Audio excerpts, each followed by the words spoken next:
Good day, mates. We are the Oddset Football. Mehdi, Cody Gakpo out. Nobody wants to Kelvin, introduce him. Leeds United fan. What's up, guys? Meet here, Arsenal. What's up, guys? Nitin here, Championship Tottenham fan. Yeah. It feels like it's been quite some time since we did this, so I think the fans of the Oddset Football from all around the world have been asking, where are you guys? Where are you guys? So we decided to bring back another episode. But yeah, we missed out because it was the FA Cup weekend, and then last week, game week 27, we missed out because Ishmam's birthday. Just let's blame it on him since he's not here. Yeah, We'll blame it on correct. Ishmam. Ishmam said, "How can you guys do it without me on my birthday?" So we set out last week. So we're back this week. It's been feels like a long time. To the Muslim listeners, we wish you a blessed Ramadan during this month. Hope fasting has been going well. If you guys see me, my eye bags are through the roof already. I think, yeah, I it's a know, 4 look a.m. okay. Hey, thanks, bro. I appreciate it. Before we touch the game week, for those of you guys who don't know, don't read the news like we do. We always read news in the morning. We that sort of guys. So the Premier League is coming up with Premflix Plus.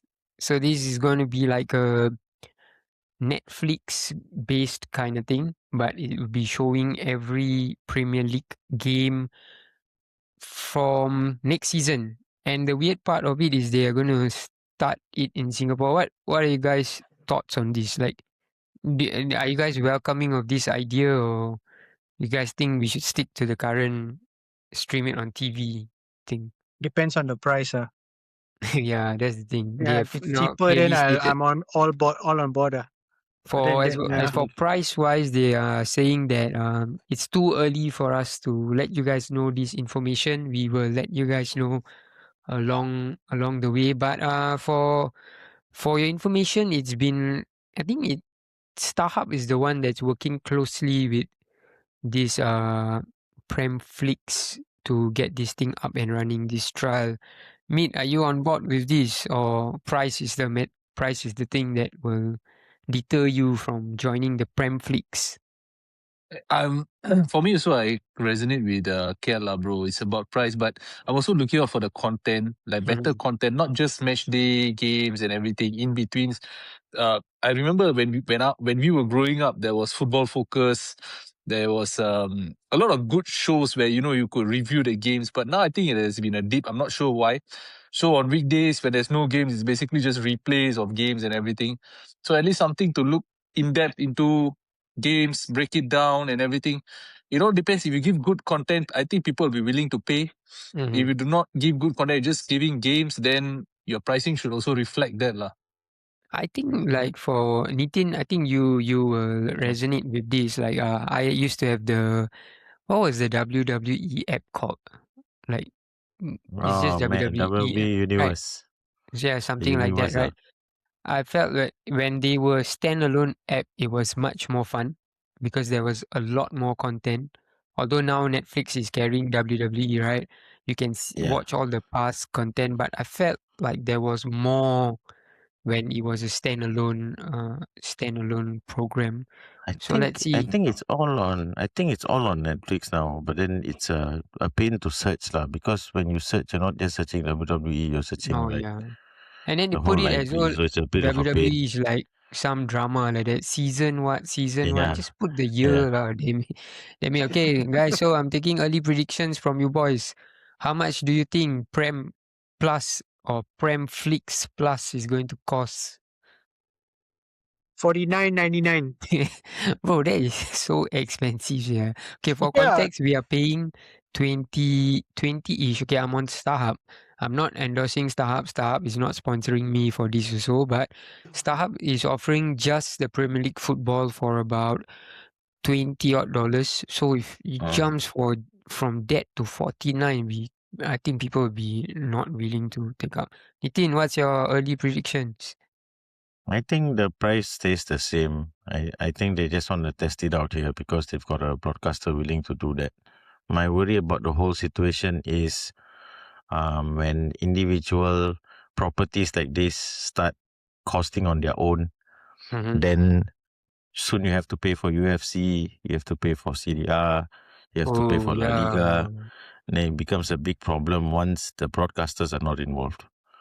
So Mhm. that's a whole I different never ball game. I never don't know thought when of it that that will way. eventually happen. Yeah, but you're gonna pay different price for different products. If it ever Mhm. boils down to that, right now it's still the broadcasters that are buying these rights and then they're giving it to us at a fixed price. That's what's happening currently. So yeah, and they are offsetting costs through advertisements and all that also, so they are Oh, finding yeah, ways to true. cover the cost and make money. But once all that is removed, I don't know lah. I really don't know. It's a scary thought. I hope the broadcasters are involved for a while longer. I'm not ready lah to everything have its own app. It's tiring. Mhm. True. Mitran, from the top of the league, how much do you think this Premflix gonna cost? Bro, I'll pay whatever it takes.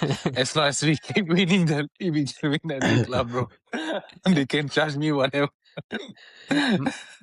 I am thinking, right, when it starts out, right, for season 1, especially, I'm quite surprised the trial is being done in Singapore, because as you know, like, Singapore is one of those countries that, everything they charge you specifically. Like maybe Malaysia, it might be like a whole package, right? Singapore is Premier League football standalone, and then you have your other sports.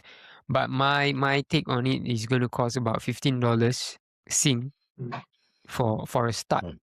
And just like every other thing, like Netflix, like Disney, whatever you guys have, It's gonna Spotify, go up, within incrementally. one season, the price will go up, and then they'll keep increasing the price, and then Correct. you'll be like 20 plus. That's my take. Because I think, if I'm not wrong, uh, don't quote me on this. I think I saw somewhere where it stated $10, and that $10 is not like Singapore dollars, because when it came out, so it might be £10 or 10 USD or whatsoever. So that was the initial news that I saw. But interesting, we'll see. But my only worry is, right, when like now you connect the box straight to the TV, everything is like real time, right? My only worry is like when it becomes an app, it'll be a delay, and then because it'll be dependent on the internet stream and all that, right? So let's see how Actually, it works internet out. fast lah, bro. This internet's fast lah these days. Don't worry about that part. It's more on the broadcaster side how they wanna do it. Yeah, Depends on true. you've got modes of transport that can bring delay down to 0.1 seconds or so now. So that's almost equivalent to satellite and much cheaper. So if they're doing that way, then it should be cheaper for us. So because satellites aren't involved anymore. Sorry, suddenly go very detailed with satellites all, but yeah, it should be cheaper. So guys, you heard it from us, how this internet streaming works. So if in the future when the Premflix comes out and there's delay, you guys can and send your queries to Nitin on how to Yeah, I thought troubleshoot. Nitin say like that. Yeah. Everybody sign up because Nitin said like this. Anyway, that's that for the Premflix. I believe we will all subscribe, because we are football fans, especially Premier League I might football. have to There's no subscribe to another one now. Yeah, Maybe this one will be Premflix. championship lah. I believe you for me. Premflix Voting, plus championship. Yeah. Macam the plus. Your one will I be have you the plus. $49.99. Yeah. Okay lah, I'll pay lah.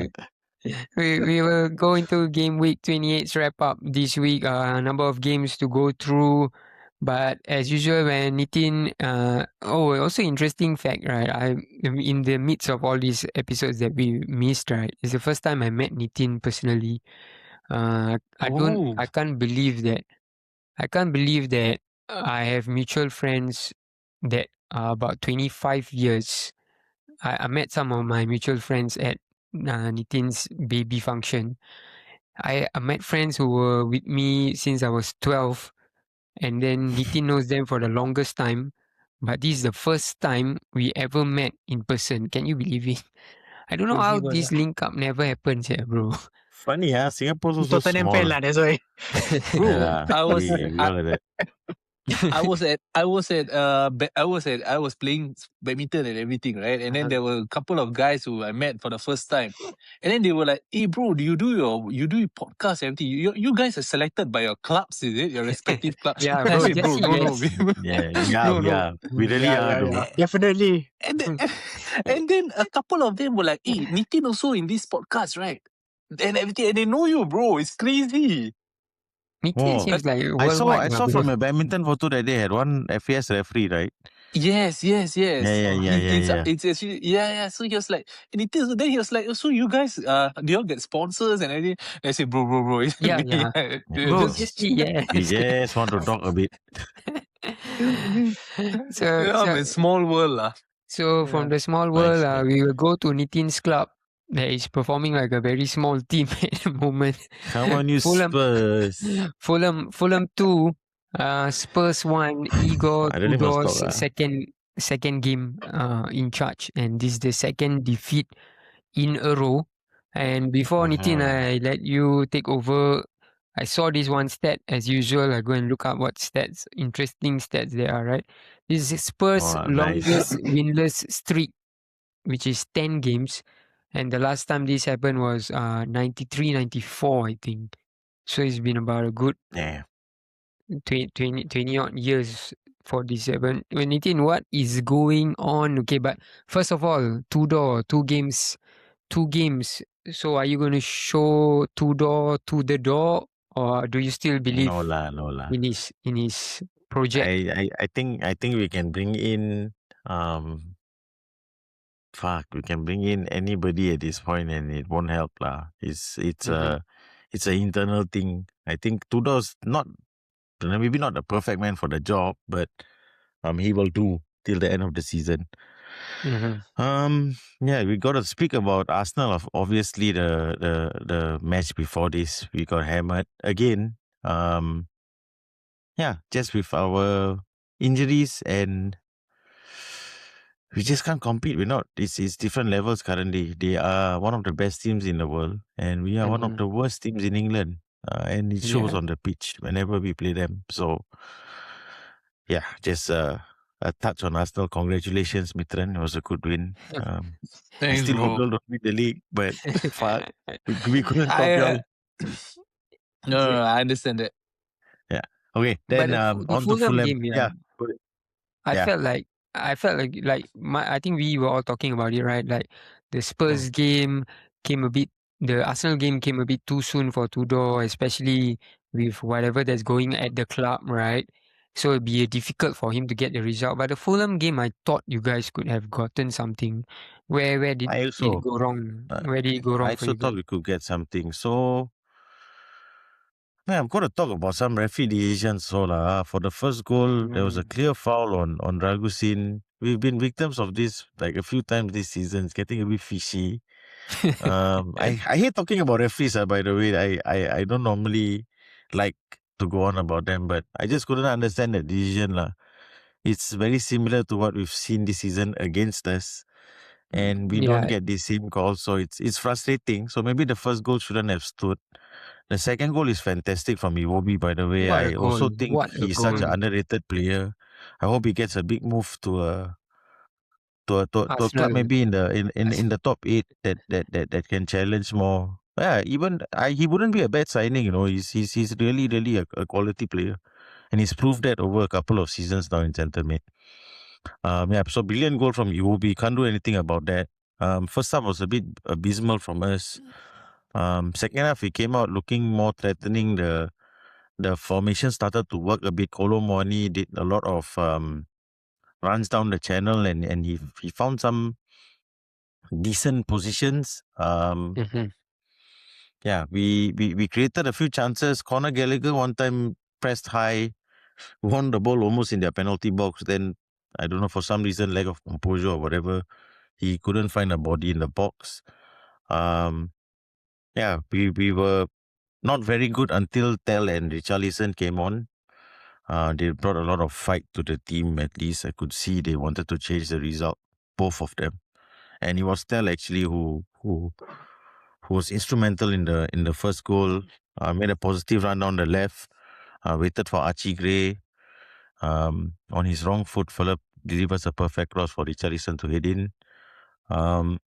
At that point, I did feel like we could come back, and we also showed in the game that we could come back. It became an open game. Fulham also had their chances. But again, with this squad, it's just not good enough lah. They are again proving what we already know. It's a frustrating watch from me personally, because I think this side gets significantly better once you add Romero to it. And he got sent off against United for nothing, and you've missed him in these 4 games. There's a lot of So is he frustration back? from you. Back already? He's The back. next game? He's back after Palace. After Palace. But okay, now we've got Danso back, we've got Poro back, so we've got a few bodies back. Yeah, I just don't want to see Paulinho at centre back anymore. I get. We don't have the players to do it. We just don't have the bodies to play with 3 at the back. But that's what's needed now. So Paulinho is at centre back, but yeah, just got to wait for a few players to get back at this point. Romero, especially. I think once Romero comes back, we've got a decent run of fixtures. I'm expecting us to beat Palace this week. It's a must-win game at home. The crowd will be up for it for sure. Nobody wants to get relegated, man. The crowd will be up for it. It'll also be very tense. So if they can get an early goal, we can ride some momentum. If not, right? But I think if Palace do get the I goal won't say first, like people ask me like, oh, y'all will be safe lah. Don't worry lah. But bro, we are. Look at the table, bro. We are not safe. Don't forget it. I am from the view that you guys are safe. Then we know Kelvin. Kelvin is like, you guys are going down. So not till the last day. What do you feel? Do you think Spurs are in trouble? Yeah, man. I think they're in big trouble. Relegation. Yeah, I think that you know what after the Spurs game, I mean it's a good win and everything, and I was really hyped because the Wolves draw and Brentford draw, and then Nitin was telling me, bro, just be cautious. This is not a very good gauge or a very good parameter to judge whether are you actually making improvement in terms of your attacking play, etc., We are etc. very bad. And he was right, because we'll talk about the Chelsea-Arsenal game later, but I was really shocked with the way Spurs have set up, man, and the way that some of the players are playing. It is relegation form, it really is. I look at West Ham, I look at Nottingham Forest. I really see more in those 2 teams compared to Spurs as of now, because on paper, Spurs have got a better squad, but the game is not won on paper. You still need to go out there, put in a shift, and grab the 3 points or 1 point or whatever it is. But Spurs don't seem like they are just able to do it, and I think they are in a bit of trouble. They are in quite a bit of trouble. The Palace game this week is super duper important. If they lose the Palace game, then I think it's really quite big, because after that they have Liverpool away, and then they have a big one against Forest at home, if I'm not wrong. Yeah. So Right. I think the Palace game is important for Spurs. Yeah. But the reason I believe that Spurs, but you are absolutely right that games are not won on paper. But I think the reason why I believe, because I've not seen, there have been some encouraging performances by West Ham, right? West Ham and then Forest and all that. But I believe like Nitin also said, once Romero comes, I think whatever Tudor is trying to play with the 3 at the back becomes a bit more stable. It'll start to work. Then with the Pedro Porro on the right side, who can play, he can deliver fantastic crosses, right? So with him on the right as a right wing back, I think with the players, that is why I look at it and I feel like Spurs will be safe, because apart from, even if they're not perfect, I feel like West Ham, we always talk about it, right? West Ham have a really daunting list of fixtures, right? So I think that is why, like, no matter, I'm not saying no matter how bad Spurs can be, but even if they are not perfect, and they're stumbling around, right? I think West Ham will go down based on the fixture list that they have. West Ham have not shown, apart from the United game, because maybe they desperately wanted the haircut, that they are going to stay up. There are some good performances, some good goals. Even against Liverpool also, we will talk about it later. Even against Liverpool, they had a decent first half. By the end of the day, the result was still like 5-2. So I feel like West Ham will go down with how I feel. So we have all touched Hope on you're this. right. Spurs next game is Palace. So Nitin, what's your prediction for the Spurs and Palace game? I'm going for a 2-1 win to the mighty Tottenham Hotspur. It's been a while. Yeah, I hope Who, so, man. It has who do you think is been the star man in that game where you hope things turn around? I hope to see Richarlison and Telstar, to be honest. And with that, I'm going with Richie to be our star man. He is one of those players I can tell who understands the situation we're in. And I'll give him the game time, and I can see he wants to make a difference, and I hope he does. He's been here before, I think, right? Like these Yeah. relegation He's fights, flirted like the relegation, so he knows. He Everton. knows. Watford, with Everton, right? Mm. I'm also going for the same scoreline, 2-1. I feel that if like Xavi, Simmons turn up, and I really think you guys need that attacking outlet to turn up. I feel like if he turns up, and then guys, I'm going for a 2-1 win as well. Meet your predictions for the Spurs Palace game. I'm going to go 2-1 Palace, man. 2-1 Palace. I just think that, personally, I feel Spurs just need to shut down everything in terms of externals, whatever that is going. They just need to shut it down and just concentrate on the football on the pitch. Mhm. And if they do that, I think they'll be fine. But I don't think they're doing that. I saw there was the Premier League account posted regarding the Fulham Spurs game of a free kick that Vicario took that actually was He should be dropped. went off way completely. And then Spurs decided to write into the Oh, Premier yeah, League and told correct. them that it's not fair to post this. I just think these are all superficial things. There's so many problems at a deeper level. You should be sitting down, addressing that. And another thing I wanted to touch upon is that the Arsenal Spurs game. I don't know whether you guys knew. You know the stadium announcer, the guy who talks when the players are coming out and everything. So Yeah. he actually said this, and I quote him word for word. He said, when the Arsenal and Spurs players were coming out, he said, "They are scared, they are nervous. We are calm, we are ready." This is what he said. These were the exact words that he said. So I think He Spurs was should, talking about us, lah. Yeah. yeah, They are scared. Yeah. They are nervous. You are calm. You are Yeah. ready. So I was like, I think Spurs at the end of the day, they got a lot of quality in the team. They have Yeah. got good players, and there are players there that I would take, like 100% would take. So now it's all about, just shut down everything around and just concentrate on this. And I think 1 or 2 wins will be enough. Enough, right? Yeah, one win will shift a lot of things. And yeah, man. Yeah, I kind of like I empathize with Nitin lah regarding the injury. It's really ridiculous. I mean, like it's not an excuse that he's giving or anything. It's really ridiculous, especially players like Kulusevski and Madison. They were players who I would have put in a combined 11 of Arsenal Spurs combined 11 even now. So I resonate with that. But I think Spurs they don't make it out of the woods this week.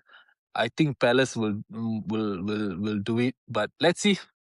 And Kel, your I'm going prediction. for right down the middle, 1-1. But I'm leaning towards Palace win. But yeah, 1-1. Strand Larsen. Hopefully he'll do something. Oh yeah, he's Strand there. Larsen had I saw. he Yeah, I also forgot he's there. had a decent game against But my United. heart wants Crystal Palace to win. Kelvin, No worries, Kelvin, bro. Yeah. No problem, daddy. Just stay where you are. Yeah. It's okay, no yeah, but worries. even if you guys stay where you guys are, I think that is enough for this season, just to get into the summer and to reset. I think that's what Spurs desperately need. like You just need to survive. It's very good simple. Just manager, survive. Yeah. the next man. Yeah. Because I don't we mean know at the Tudor end is of the season, right? If they come out and they say, you know what, guys, we're just gonna delete the club, I will accept that, and I'll find a new It's- team and No, we'll move no, on. no, football no, manager. bro. Football Okay. manager. Hey, come on, No matter, man. I will always, for me, right, is Arsenal Tottenham is something that I grew up on. So to give context, my dad's brother, I don't know whether I told you guys before, my dad's brothers, they're all Tottenham fans. Oh, really? So my dad actually supported Arsenal because he hated them celebrating during football. My dad is the youngest. So my cousins are all Spurs fans, and I mean, I think Spurs is a club with heritage and everything. They just need to be able to cross this part and everything. But Niti, I want to just ask you something. Mm. Lookman, Mm. Atletico Madrid. I don't know, man. When I was watching him the other day, I was like thinking to myself, why did Spurs not go for him? Mm. It's That's- something that, bro, Because it doesn't make sense. they spend Bro, the They money don't on think he's Conor on. Gallagher. Yeah, they don't know. They don't think we've got the money. They don't think he's the level that's required. They don't think I now. don't. Yeah, No, but I don't get it. for Like, me, I why would would have he not? easily taken him, bro. Especially once Odobe Yeah, did his bro. ACL, right? We were fucked at Yeah, that point, no, and they didn't do anything. I even would have, like go and bid for Harry Wilson, contract finishing, all this stuff of shit. Go and do something, man. Bring a body in. We needed the help, and all they did was Conor Gallagher and a 19-year-old from Brazil. I think before Lookman even went to Atletico Madrid, you mentioned, right, Nitin, that you would want him at He's a Spurs, right? classy player, bro. And The I way can't he's believe, playing to be right now, honest, the lack of interest in him was astounding. Because, like, fuck. I think If maybe you've people watched it, saw I his mean, Premier I've seen League highlights. stint. Yeah, they had doubts of his attitude. After what Oh, I've heard, yeah, It's an that's attitude a thing. bit. that's the thing. Because even I'm looking at him right now and I feel like we should have tried for him, yeah. Based on how Yeah. Gakpo is performing, we've Bro, lost Diego Luis. Simone looks at him every day now like, oh my god, my son, the son I never had. He has changed. He has changed although this is like La Liga and stuff, right? He's changed the entire way Atletico Madrid now looks. Every time he comes on, right, the game is just different. They look more on the front foot. But okay lah, screw the La Liga lah. So that's our predictions for that. Like, and initially wait, Nitin, do you have to chow? Not yet. Okay, if you need to chow, you just tell Just me. sleeping. You just Can. say then can. So Meat mentioned that he resonates with the Spurs Arsenal games more, and rightly so, because even though that game was a bit one-sided, this was a bad London derby. We are going to the Arsenal Chelsea game, which finished 2-1 at the Emirates.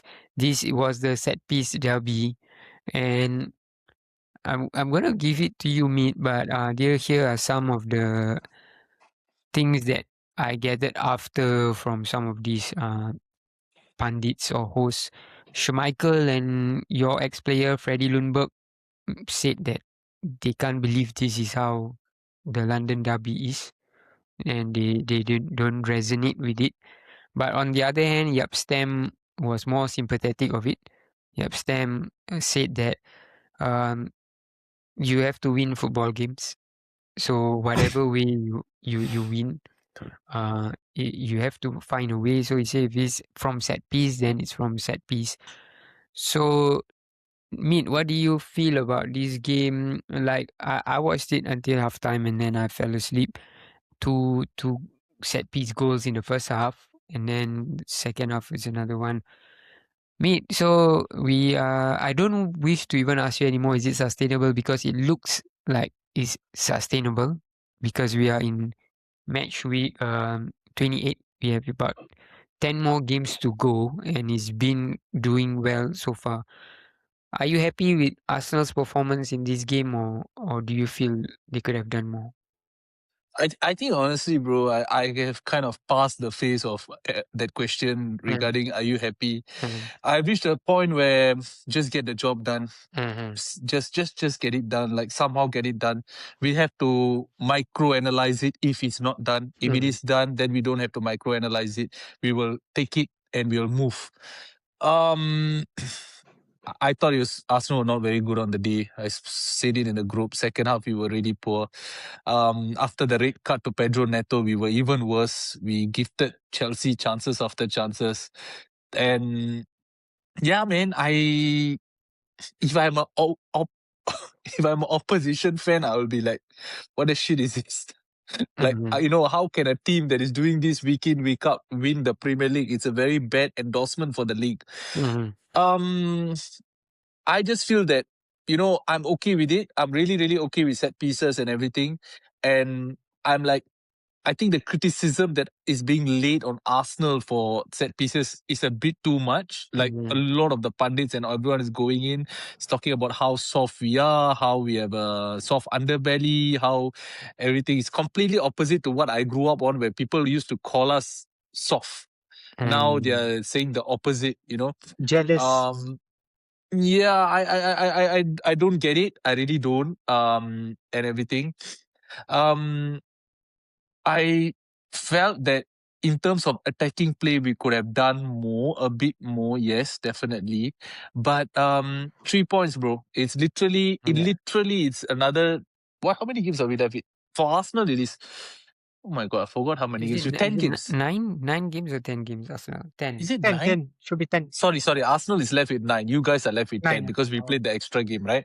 So it's 9 more games. Just get the job done. And I think that I won't be too worried about attacking play and everything. And I'm good because Arsenal fans always, my Arsenal group, they always tell me I'm very hard on the pot on Arsenal. So I'm going to tell the Arsenal fans, you don't have to bother what people around you are going to comment, what they're going to tell, how they're going to criticize the way we play, etc., etc.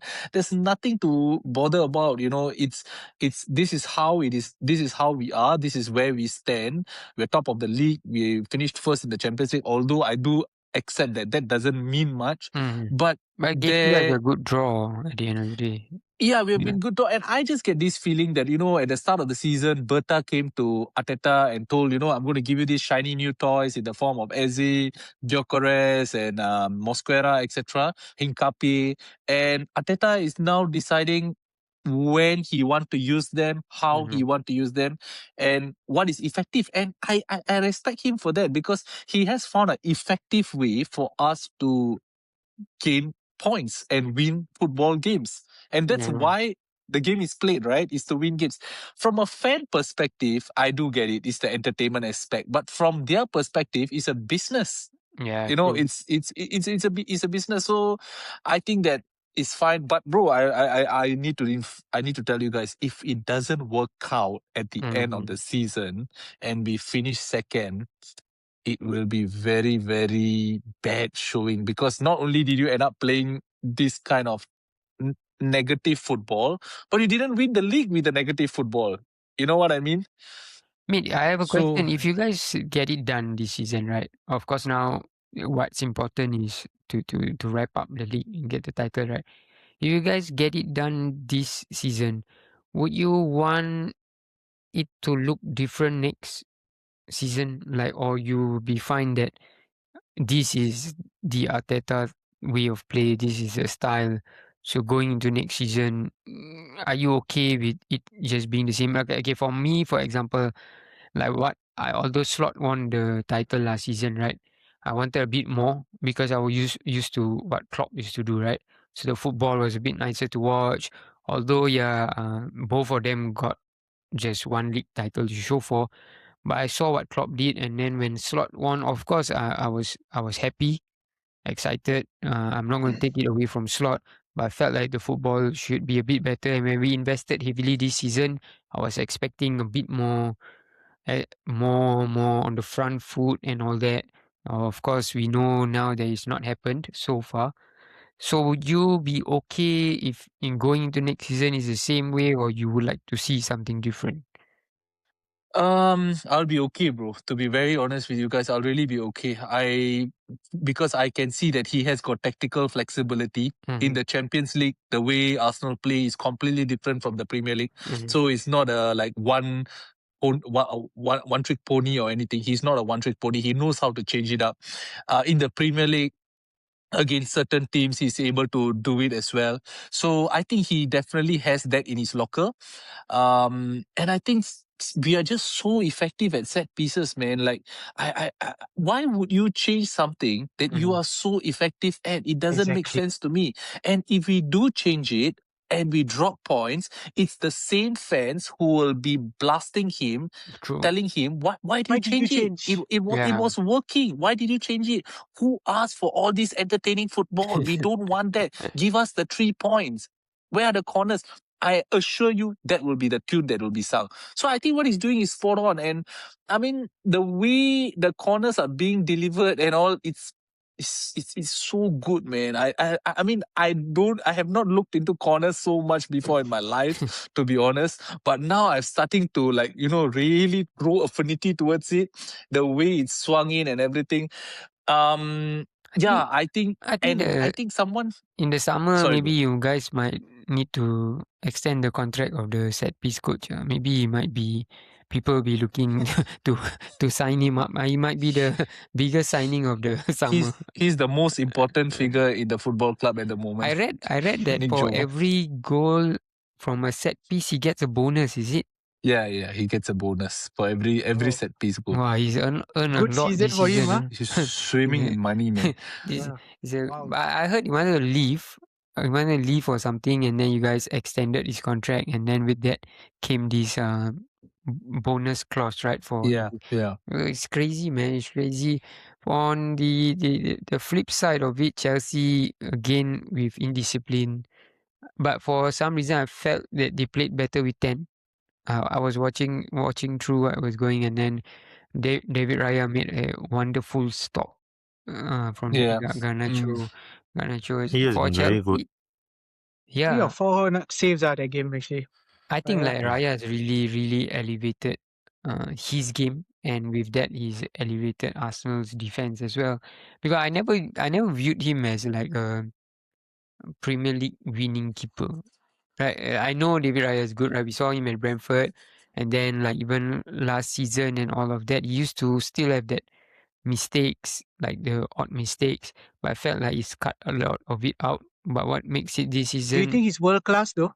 Just curious. If he wins a bunch of things, maybe I might be inclined. But if you are talking about world class, right? I'm at this point where you are talking about the Courtois and the Allisons and maybe Neuers of the yesteryears a bit. But to put him at world class, okay, I'll throw the question to Nitin. I'm on the fence because if he wins everything this season or what potentially could be the league and the Champions League, right? It's hard to not look that way because what is great about Arsenal is the defensive qualities, right? And David Raya is a part of that defensive quality. Nitin, would you classify David Raya as world class? Wow. He's made really I would say impressive. I would say he's on the threshold. I would say Right. he's on the threshold. And you know, right, Raya was supposed to come to Spurs as well. And then Bro, if you guys Yeah, had gotten all the guys that they What got, ifs? we will not be here It was looking at the supposed to. It Arsenal was win. supposed to be us, and then we couldn't agree a fee with Brentford. Then, towards the end of the window, they panicked. Arsenal came in and actually Arsenal offered them less than what we offered them. Oh, really? Yeah. Yeah. Sorry, And on a loan, No, and on a loan some more. Oh, by then he we was had on signed loan. Vicario already. Yeah, because when Arsenal signed David Raya, it wasn't like you looked at it as this is going to be a difference maker. I'm not sure if you felt that way. Maybe do you feel that way? Like No. because it was from Ramsdale to David Raya. Raya. I felt it was like a Seriously, I thought he was cover, right? Like he was gonna come in as like cover or something. yeah. I had I the thought vibe, bro. I was like, he was the understudy to David Raya. Yeah. But Kepa is the most luckiest lah. He came in the squad and just plays here and there, and then he might win a Premier League medal, might do well in the Champions League. So that's that for this game. We're going to talk about Chelsea fans, man. We need to highlight about Chelsea's fans. Okay, bro. Go They ahead. they are always The world texting champions me fan. and telling me about how we always bottle it and all. So I have a question to the Chelsea fans. I know you guys don't want us to win the league, and I understand that. But I know you guys also root for Man City every week, week in, week out. That's fine as well. But why couldn't you stop us? This was the easiest direct thing to do. Just stop us. If you had drawn with us or beaten us, I can assure you, I put my hands up and tell you, if you had drawn with us, if that Garnacho goal had gone in, I would have considered the title race. But you know what? We will never know. Because why? It never happened. So, you know what? Take that. And the next thing is, you guys go around parading, calling yourself Kings of London and Pride of London, etc., etc. Yes, you have 2 Champions League, and I'm longing for the Champions League. I've never had it in my life, and I hope to get it. I don't have it. But you have lesser Premier League titles than Everton, same number of Premier League titles as Sunderland, and half the number of Premier League titles as us. And you do not even reach 2/3 of our total trophy count in terms of number of trophies won. So I wonder how you can go around parading that. And one last point, Mehdi, sorry for going on and on. All right, last point. The last time you beat us was in 2021 on 21st of August. Oh, really? So 5 years? 5 years, and it's not only at our place, but also at their place. Okay, you have never beaten us yet in 4-5 years. I understand I haven't won anything, but if I was having all those records that you were holding, I will be very, very, I will keep it low, and I will just root for Man City, yes, but behind closed doors and everything. Yeah, man. So Chelsea you had a fans, chance. we want the fans of these world champion clubs. If you guys have anything to respond World to me, champions. you guys can leave in the comments. In the comment section, it's open for you guys. Are you guys really the Kings of London, or are you guys Is Epstein just there? in these guys? But I see this with Chelsea fans. I mean, not talking about it in a negative light or whatsoever, but I see this with Chelsea fans. They think of themselves very highly, but I get it. Like, of course, Chelsea as a club has did well along the years, but of late it hasn't been the case. But they are still very proud about like the Club World Cup. Maybe lah. I think maybe the world champions elevate them. But speaking of that, do you guys think Chelsea is going to make it to the Champions League or not? Because I think as of now, it seems like top 5 are guaranteed to make it to the Champions League. We've seen the Chelsea fixtures. Chelsea fans, you guys know your own fixtures as well. So, do you guys believe Chelsea will make it to the Champions League? They are currently 6th in the table, right? No, not for I don't think it's a so. no from me. Yeah. Unfortunately, I think they do, I think Aston Villa drop off. Because English club is going to win the Champions League and they get the extra spot. No, even that, I think, okay, I think, right, guys, it's going to be super straightforward, the 5 teams. It's Arsenal, City, Liverpool, United, and Chelsea. Aston Villa are going to drop off. They have their Europa League commitments, and they're going to go deep into the Europa League. They do not have Tielemans for some time. McGinn is out for some time. Kamara is out for the season. Oh, Their squad is really looking thin. And I just feel, Villa, just like how we, year after year bottle the title race, like Villa are the top 4, top 5 bottlers. They will somehow just drop off. Like last season, I think on the last day or something, they messed it up or something. Against United. I think it's going to be very straightforward. In my opinion, I think Chelsea make it because, towards the last few games, right, they just, I don't know how to explain it. It's just, in a way, like some heritage or whatever. They just cross the line and they make it to the Champions League. But with regards to Villa, with all those injuries, right, still Harvey Elliott will not get a game because Emery doesn't want to pay Liverpool. So, I don't know lah. I don't know They whether I never want to root figured for that out, Villa. right? Yeah, it's. I think it's like Never got figured out. now it's like a dead end. Nobody's talking about it. It's like, yeah, poor Harvey Elliott lah. We'll see if Chelsea. I personally think, yeah, I'm the same with Mitran. I think Chelsea will make it to the Champions League lah, because of Villa's indifferent form towards the end of the season, and especially Emery is like a Europa specialist, right? So I believe they go deep Yeah. to that competition.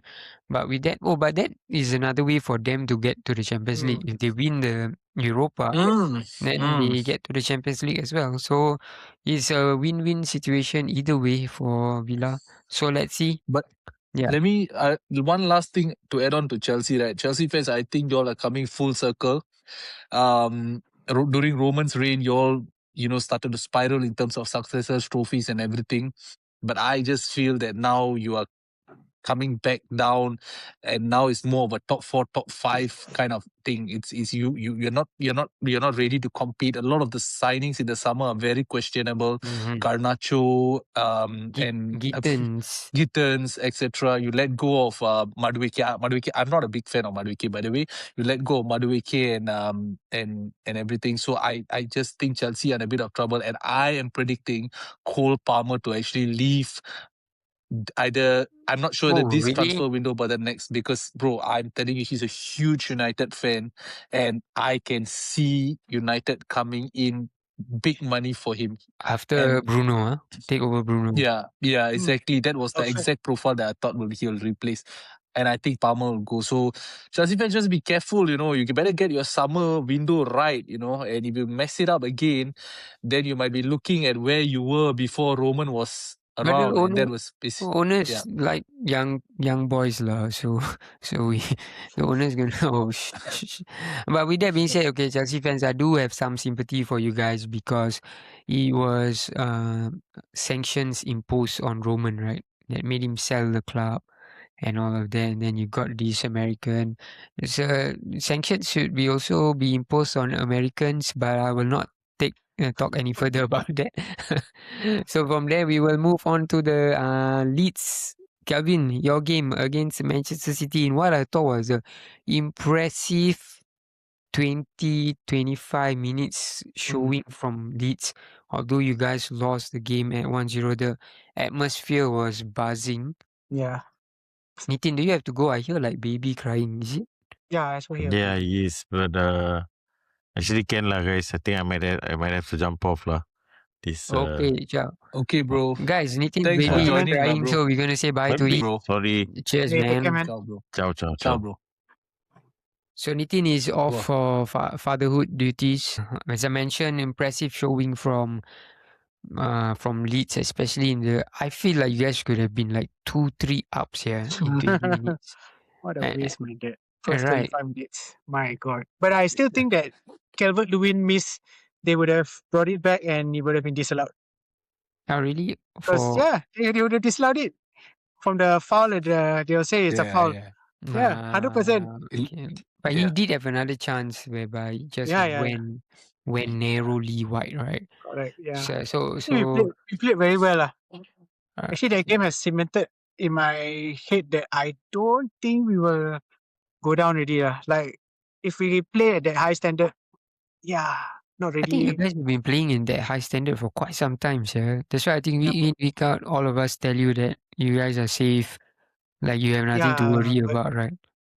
Of course, the points don't look like we don't win enough games. That's the problem. We just keep drawing. But it's weird from our Aston Villa game, this Man City game. Technically, we've not moved. No one below us has moved. Only the ones above us have like sort of decided, okay, it's time to move away. We started. Yeah, nobody got any points. Everything the same. Status quo. For the weeks that you guys have been quite impressive, taking the draws and all, I thought you guys should be higher in the table when I look at how many positive results you guys have gotten. But you guys are currently 15, am I correct? 15. 15, but I think they have a good run in also, so that's why I'm quite confident. But now we for the European push. No that one is okay. I'll keep up on the European push. Let's just push Tottenham to where they belong, the Championship. let's try this first. Aim low first, then next season we try for the European push. That being said, like some of the football has been really good. I think Mid will agree to it, especially the ones that you guys played early on. But I expected you guys to fade off a little bit, and of course at the same time it's Man City, right? At some Yeah, point, they're gonna wrestle back control of the game, and that's what they did. I think on the 30th minute onwards, I think they had a lot more of the ball, and then Yeah. they scored right before halftime, Right at a goal the by halftime. What a waste. a goal Well, by Worst time to wait, score. yeah, worst time to score. Anyway, that game from a Leeds fan perspective also is more like it was like a free hit lah. So we Mhm. played well. We put a lot into the game, but yeah, it's okay lah. The one that matters is coming up. Tonight. Tonight. So we're gonna play Tonight's Sunderland. game, Sunderland, right? Sunderland, yeah. But I Yeah, want to talk about that one thing that not yeah, I got a few things that happened. I want to talk about that thing that happened at the end of the game for the Man City one. which That is What happened? what the hell is going on with the referee? Daniel Peter Farker Banks. got Yeah, sent Daniel off. Farker got sent off. So it's been like in the media, not really widespread, but apparently he got sent off. This is the reason they gave for coming onto the pitch. But is the end of the Yeah, game? I thought every manager yeah, goes. yeah. So don't everybody like go onto the pitch. So they are saying that it's not. He didn't use any foul language. He wasn't like aggressive or towards them and all this. So I don't know what the hell is going on. Why will I you mean, send off a guy for? I think Daniel Farker made like a joke out of it, saying yeah, yeah. because he was jogging onto the pitch, he should never Because he jog. jogged, yeah, but he did look suspect when he was jogging. He looked like, yeah. So I don't know lah. He's His nickname is the Fire Beast, by the way. So yeah, maybe aura. So Kevin, I also like since you cleared it up for us, maybe you can clear it for the listeners as well, because it's a bit of a hoo-ha, Oh, because yeah. at the how many minute break Okay. the whistle was blown, the break was given for the players to break fast, and then there was boos heard around the Okay. stadium. So I thought that was not nice, but you said there is a reason for it. What was the reason that you Okay. felt? Like I give people some context of what was happening there lah. So Mhm, earlier on in the season when we were playing them at the Etihad, so mhm, there was a moment where I think their goalkeeper Trafford or what went down lah. So okay. Leeds fans viewed that as like it was a fake injury lah. I won't comment on that whether it's fake or real or anything, but Pep Guardiola used that moment to have like a tactical session Mhm, because they were under the cosh at that time lah. So he used that moment. He got the entire team in, started giving them like instructions and everything lah. So Leeds fans remember that part. So so just know that this happened. This actually happened in the in the first game. first game. Oh, but like the booing. So from what I know, right, from certain people who like were at the game, the booing actually had. I cannot tell you whether it was because the thing went up, but what I've been told is Man City fans and Man City players started walking towards, like all of them started going towards the bench again. So the fans were like, "What the hell is happening?" They did not know that this was Oh, it was a break happening. They did for not know that there was supposed to be a break. So ah I've seen like some people like posting online, Leeds fans who were there at the pitch. They didn't actually see that that message. it was being said. They started booing because they were like, "Oh, this shit is happening again." Like he's bringing all his players in for a tactical session, using like probably like that lah. I mean, Mm, these themselves were like, okay lah, whatever lah. Then the boos, then I don't know whether it was sensationalized by the media, but they love to do this So just take it into consideration. But if any Leeds fan did boo because of the break of fast, then mm. yeah. Do you guys have Muslim players? Sorry? Is there are there any Muslim No. players in the league? No. Any Muslim players Ah, that I know of lah. sure, So there sure. were 3 from Man City lah. But the gripe is he used it to like As a get them tactic, sorted tactically. Because at because that at that point of time time, they were struggling, gosh, right? yeah, Yeah, they yeah. were struggling quite badly. But I think like I'd be very heartened if I was a Leeds United fan based on and that performance. Mm. I'm going to ask you again because like I don't see how you will get rid of Daniel Farker Yeah, yeah. because of how you have not been a fan. Have you turned around now No, or? I appreciate what he's done. I don't see any reason why we should sack him. I always shit on him just because of a few things. I just find that I wish he made tactical changes, like the tactical substitutions faster. I don't know why he has to wait till 70 minute, 80 minute. Like he has this fixed time in his head that he has to do all this. And then for him, it's like if you are on the out for him as a player, you're probably never gonna Never see make the it. light of day. I, At I Leeds, was quite worried for you guys coming back into the Premier League because we saw Daniel Farker's Norwich, right? He was in Norwich, right? He's in Norwich, yeah. So that didn't go very well. So I was quite worried for you guys when you guys came back up. Yeah, we cannot compare Norwich to Leeds. Not trying to say like who's bigger club and all this. Norwich were never backed.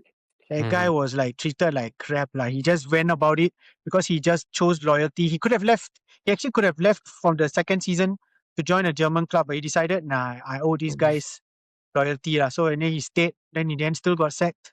So Are there whatever. indications that you think the board will really back Daniel Farker in the summer?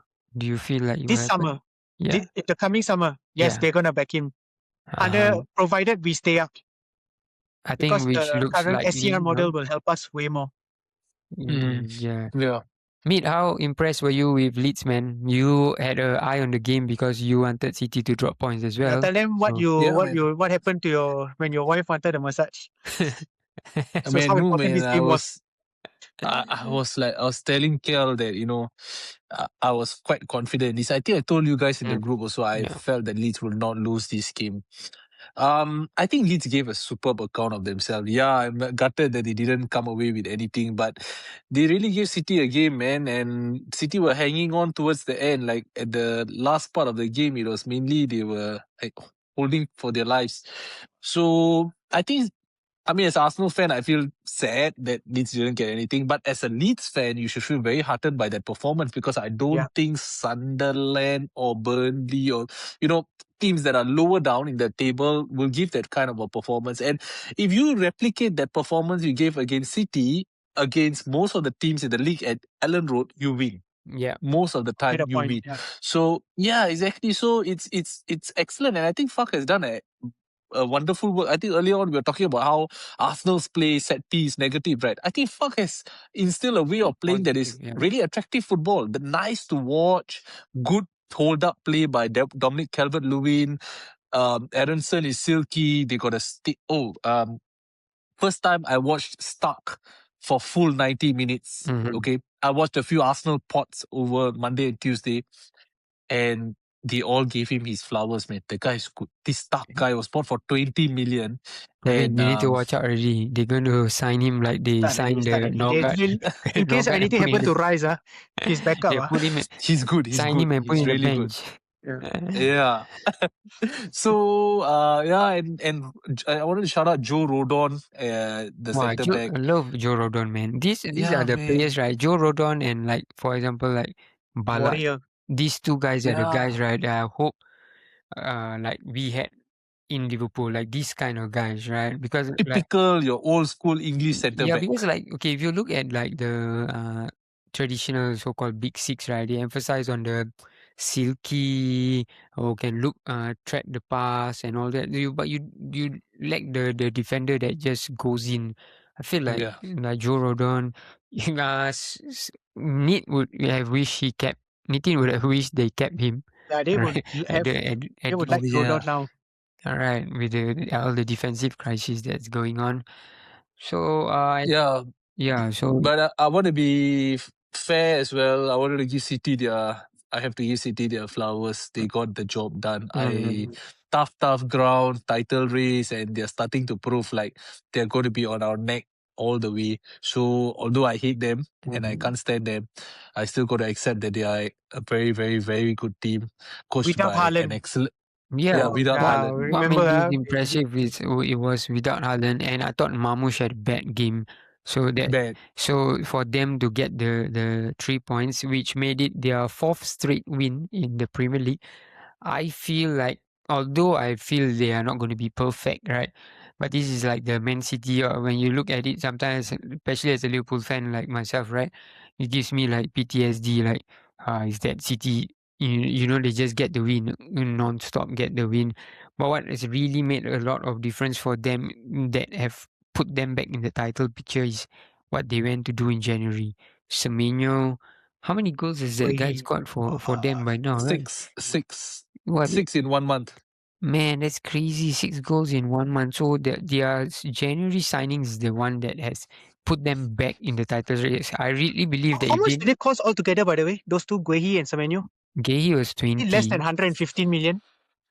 Bro, I think it's much lesser because I think Semenyo was 60 at best. Gehi is 20. So Still don't know what's happening with the 115 charges though. No, but boys, the thing is that you got to wages, see it. The whole financial package. You can't just take the transfer value on surface, because I think the that's where wages are Liverpool crazy.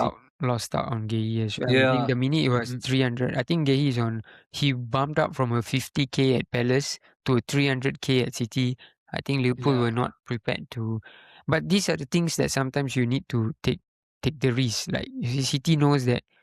I firmly believe City will not be in the title race if they did not do this in the January window, because their defense is now mainly made up of in the centre back position, right? It's made up of Mark Guehi and somebody to support him. So now they can afford to bring Ruben Diaz back slowly. Like even this game, right? He came on for 30 minutes only, I think, or for the second half only. So they can slowly do that. They're way to this. Everything. No, but I want to, you know, this is what it is to when you have good and ambitious owners, man. It's crazy. Last season, I remember we were trying to catch Liverpool, and Saka was out for like 4 months, and I was begging for Kvaratskhelia, and we didn't get anything. This season, Liverpool is way off the pace. They have got a defensive centre-back crisis where Van Dijk and Konate literally have to play every single game. And there's Guehi there who can sort you out for the next 10 years in defense. And we didn't do that. It's crazy, man. But you look at City, like all they had was Guardiola's injury, you know. Guardiola was just out for 6 months. They became proactive. They saw that Semenyo might push them to a title. They got it done. So, I mean, you got to give it to them, man. The owners are super ambitious. What I like about the owners, right? They are never out there. You don't hear what they are doing. They don't have any comments about how the club Criminals runs. have to do that, come on. Criminals have to stay in the stay low. shadow so that they don't cannot be too high profile. Yeah, if they start to be a bit too loud, then maybe people may starting to look at them. 115, we forgot about it, huh? That's what happened to Frank Lucas in the American Gangster. American Gangster. The minute you start to come out, and then people be like keeping their eye on you. But maybe that's why. But like I totally agree with Meet. Sometimes I wish, as much as I hate, like, you know, it's like all club investor, oil money and whatsoever, right? Sometimes I look at their owners, I feel like if only my club could do the things that when there is a urgent situation, they just try something. Last season in January, they went out and spent big money, although it seems like apart from Kushanov or Nico Gonzalez looking like a player as well, right? So out of 4 players they signed, 2, the Victor Rice, I don't think is even playing. Marmoush looks like he might be sold in a season or 2. So, but they still tried. They still decided. Of course, they have the finances, or they know how to cheat or whatsoever lah. But they still do it, you know, to give the fans like something to cling on to. Like even if Gehi and Semenyo didn't work out now, you can see them as players that will kickstart next season for sure. Yeah. Right. And they've gotten them early, whereby at the end of the season, Gehi would have been a free transfer. You would need to compete with a lot of other teams. Semenyo is definitely going to be like someone every club will be looking at, right? So props to City for but that. one thing I like about Man City is they don't, if they have a valuation for a player, this is it. If they need to go above it, they're like, nah, no thank you. That's the only thing I like about them. Yeah, I think, but special shout outs to Nico O'Reilly. Man, that guy, how old is he? 19?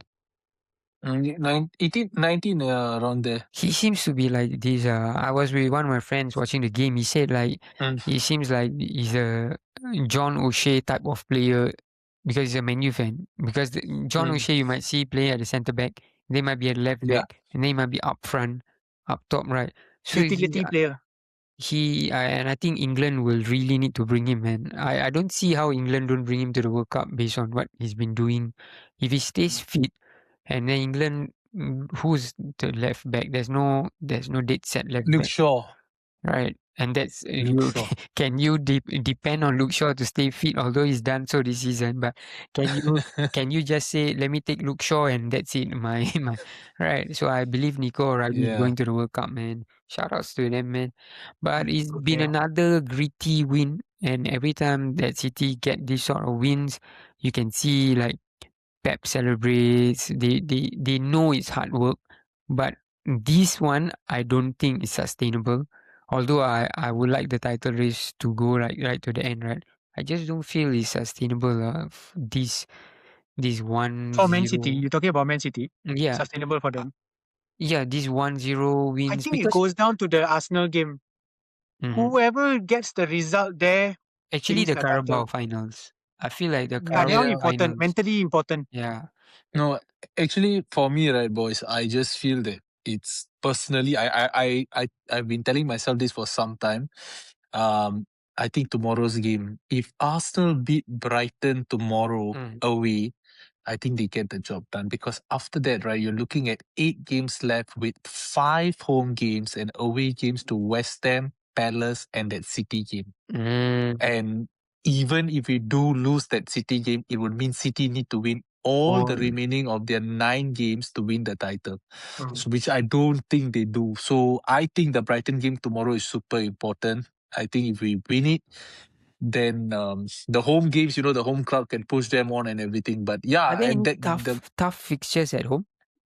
no, bro, the home games I had a look. I mean, every game is tough. I do understand, but the home on games are paper. very manageable. Newcastle, you have Burnley, you have Bournemouth, you have Everton, and you also have Bournemouth, Everton, Newcastle, Burnley, Fulham. These are 5 home. And Newcastle That, looks shattered now. Like they physically. Yeah. They. Yeah. definitely. So we will see. But as for Man City, I think maybe they are feeling a bit like happy and stuff like that. Probably Definitely. because for once after the Newcastle game, it is really in their hands. But provided you can go 100% lah.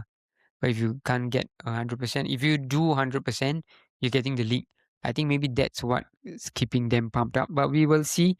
Leeds next game is Sunderland. Sunderland, Tonight. which tonight, right? Okay, my prediction for the Leeds Sunderland game is 3-1. I think is at Ellen Road, right? Yeah. Yes, Yes, correct, bro. the is going to be, and both of these are newly promoted clubs, right?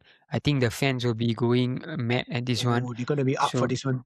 yeah, so I think it's a 3-1 to Leeds. I think Dominic Calvert-Lewin is my star man of the game. Yeah. Same Starman, but I am going for 2-0. Clean sheet, bro.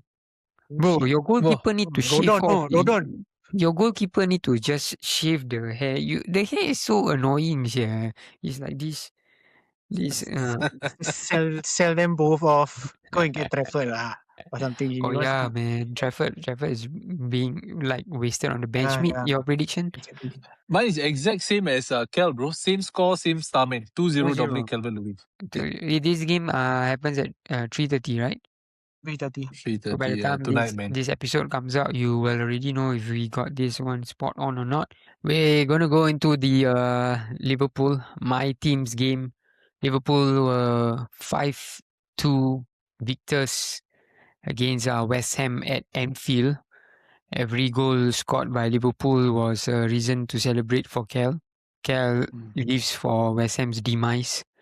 Yes. But to be honest, we were 3 up in the first half, but that scoreline flattered us. I think like for the first 5 minutes, maybe we were okay. And then West Ham brought the game to us. Yeah. Like every time we scored, I thought that we will build on it. And somehow we kept building on it by scoring rather than like saying that we were fantastic in the game. But 3 up at halftime, but in typical Liverpool fashion, we gave a goal back. Souček scored. I think Kel said it quite perfectly in our group chat. What do you say? Liverpool have a soft belly or soft underbelly. Yeah, soft underbelly, and I completely agree with it. And even at 3-0 halftime, when it became 3-1, I didn't feel we were safe. And then Gakpo could have made it 4-1. He missed an absolute sitter. I think you was also amazed at how Yeah. that didn't go in. And then he somehow made it 4-1. And then West Ham packed a goal back, and it felt like nervy again. I think that's been going on with Liverpool throughout this entire season. That as a fan, of course, I enjoyed the victory. Shout outs to Hugo Ekitike. I thought he had a brilliant game. He's the bright spark. A lot of the signings we made this season were expected to do better. I think Kirkes was supposed to be better. Of course, he's gotten better as the weeks progress. Woods was supposed to be this fantastic playmaker. Alexander Isak was supposed to be this top batsman, but the guy that has actually proved every the penny that we spent on is Ekitike. Thought he had an impressive game. And because Haaland did not play, so my vice captain Ekitike also got me a few great points in the FPL. But this is what makes it so hard for me to judge as a Liverpool fan. Will we be qualifying for the Champions League or not? But my hope rests on the fact that Chelsea have tough fixtures rather than me thinking that Liverpool are going to go on this great run. So, Kel, you were watching, right? Do you feel Yeah. you didn't think Liverpool were absolutely convincing on the day, correct? Yeah, not really lah. Actually, it was more down to West Ham being shit for like a Yeah, long period of time also than yeah, you guys. But you guys are slowly turning a corner lah. Like I yeah. expect y'all to later. I think y'all be playing Wolves. Wolves. Yeah, Y'all gonna make it really hard on yourselves lah. Y'all are yeah. not gonna And be convincing, but this is you guys the will probably annoying. sneak in. Yeah. This is the annoying thing that I have with Liverpool this season. We keep making things hard for ourselves. Even I think at 1-0, or was it at 2-0, the ball was passed to Alisson. He somehow kicked it Oh yeah. against Jared Bowen. If that had went in right, we would be the at halftime it would be all square. We are Yeah. that sort of team that we keep giving chances to. It doesn't matter who. It doesn't matter it's a West Ham, or it doesn't matter like okay, this is what I used to, and Arsenal are doing it this season. There are games whereby I look at Arsenal, right? I'm so convinced that they're not going to be troubled by.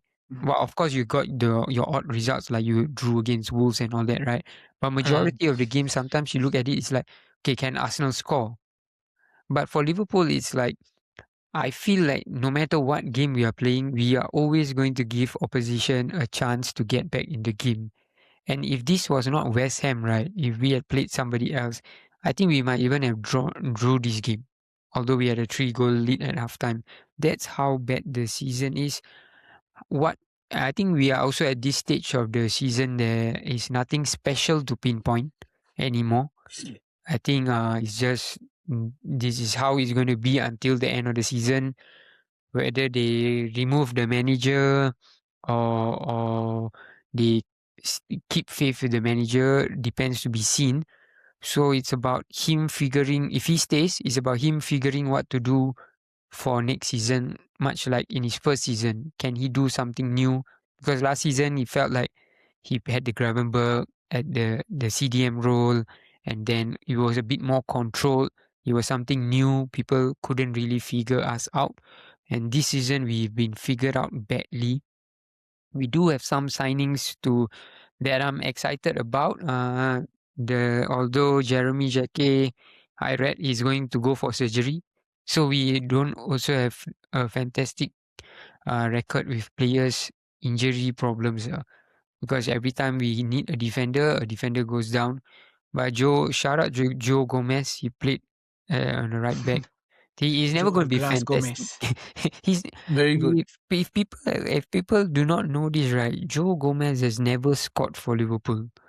Oh I think he's wow. been with us for He had a shot in that game, right? When he yeah, blasted yeah, it that over. shot. I remember just Better. laughing. Yeah. So I hope for whatever, he's been a fantastic servant of the club. He's been squad player. injury prone and unfortunate. But there was this one season whereby he and Van Dijk were the centre back pairing. I thought they did really well. Then Joe Gomez got injured. I just hope that before he leaves the club, he scores a goal. I think when he scores the goal, the stadium will light up more than for anything else. I hope he does it this season, because I think we need these things so to keep us afloat. That's as much as I have for Liverpool. Like I said, I think we will finish fifth. I really believe we will just finish fifth. Whether it's Chelsea above us, whether it's Villa above us, I'm not sure. I think Chelsea will finish above us. So we'll just go straight into the predictions of this Liverpool upcoming game. Liverpool's Bro, upcoming game. I Yeah. wanted to shout out Rio. Rio, I cannot pronounce his next name, but Umgumoa.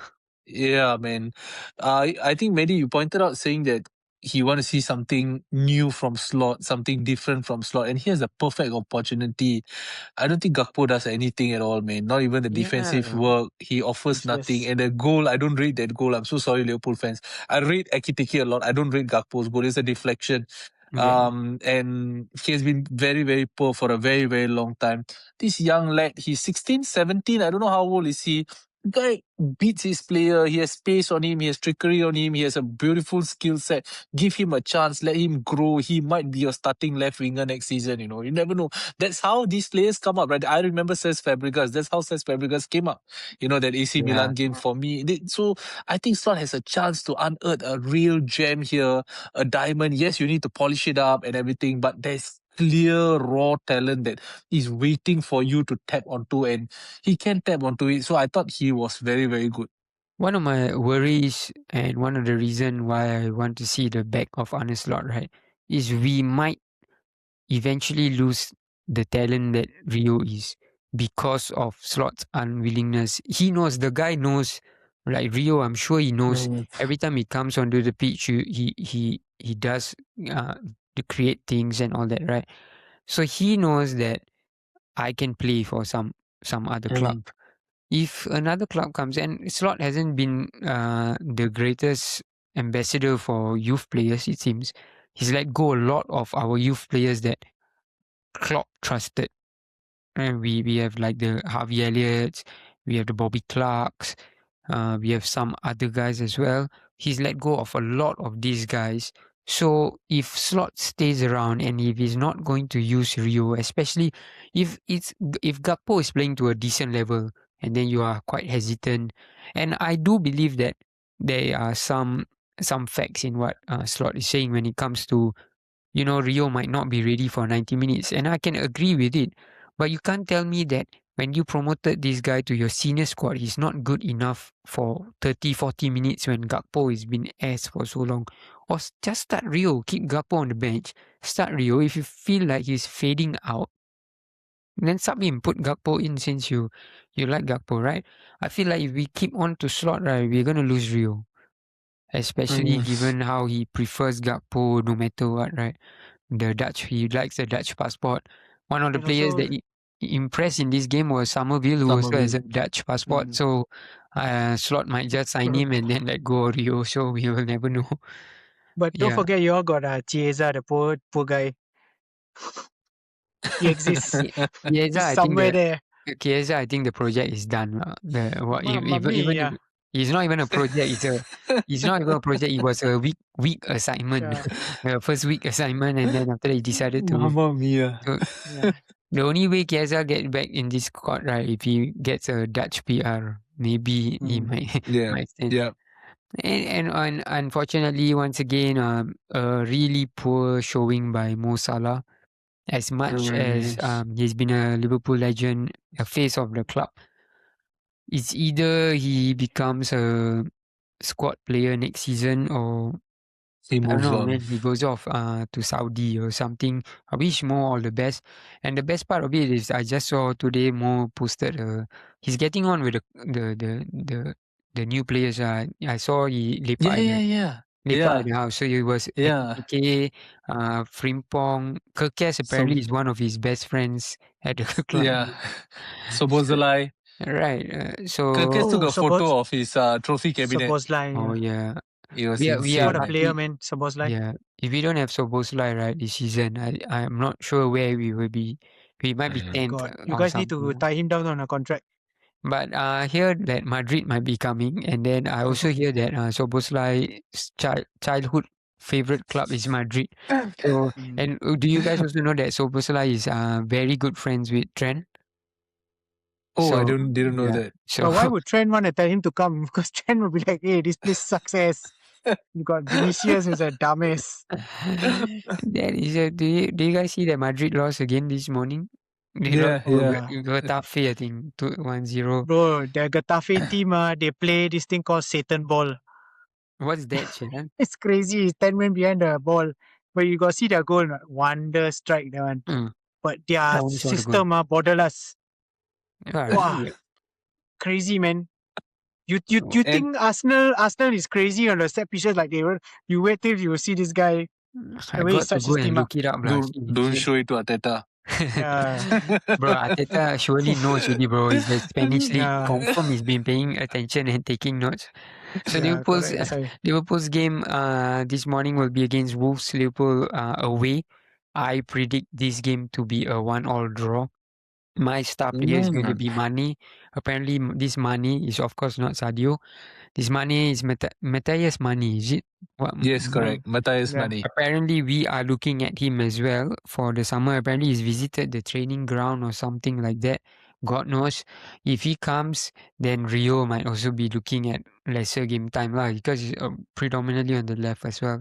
Meet, what's your prediction for Wolves Liverpool? 3-1, bro. I'm going 3-1 Liverpool. Starman Ekitiki.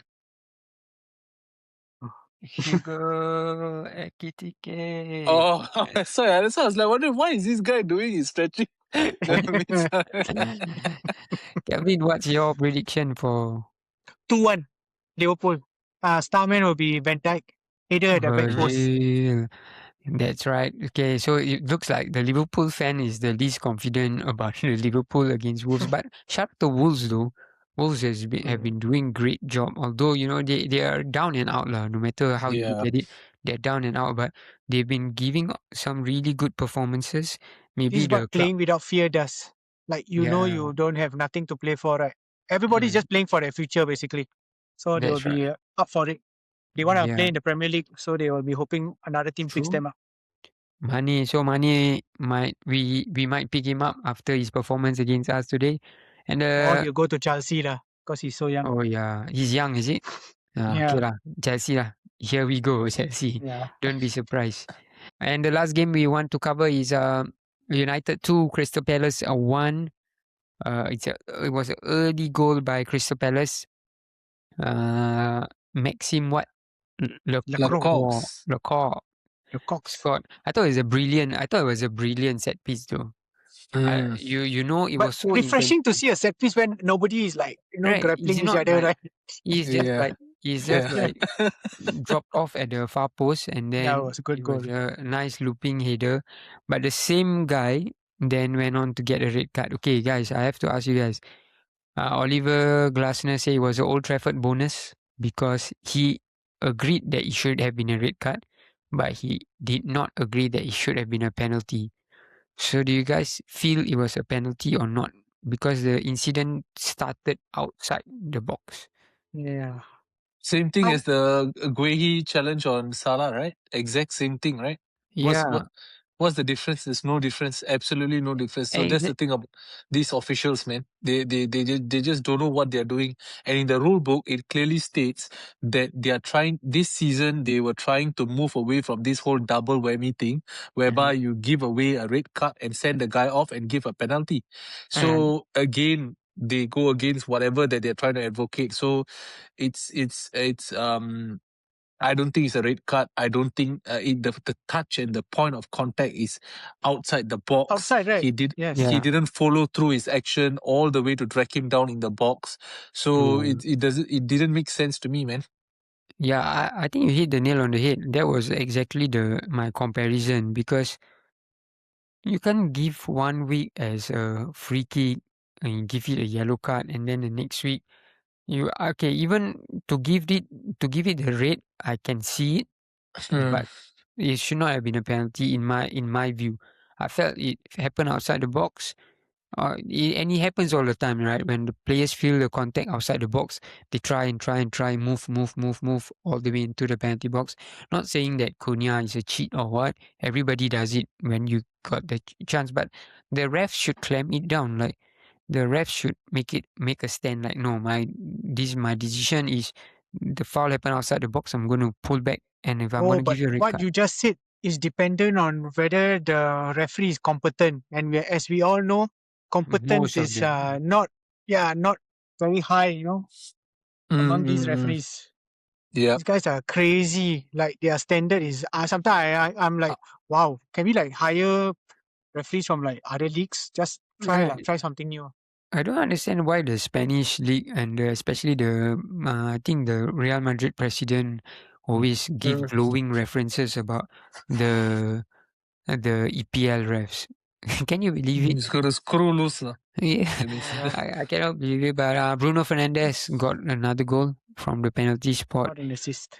And then that is the second the ball for Sesko. Benjamin Sesko has now officially arrived. Right, it's been a number of goals in the last few weeks. I think is it Yeah. three or four and four or something like that. He scored in the last game. And his goals are all decisive goals, It's not those like Yeah. stat peddling goals. It's those goals that actually turn 1 point into 3 or a loss into a draw. It earns the team points. So, And he's good finishes. Really Movement good. is excellent, Yeah, bro. his His movement for excellent. this goal, right, was fantastic. Again, I always like to ask you, but of course now Gyökeres is also banging in the goals. Who wanted him? You said last time, was it the Newcastle. Arteta or was it Arteta the wanted Sesko actually, I and Berta wanted Gyökeres.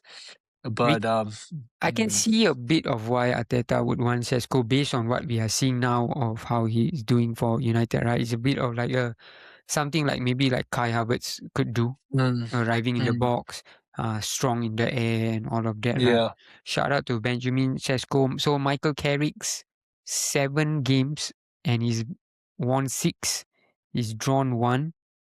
Kelvin, before when Michael Carrick was just hired, we asked you, right, because you kept an eye on the championship games. You were not really not He's really okay. a big He's fan. Yeah, okay. it's okay, right? But But I just want to caveat this thing like this Man U, right? They getting results.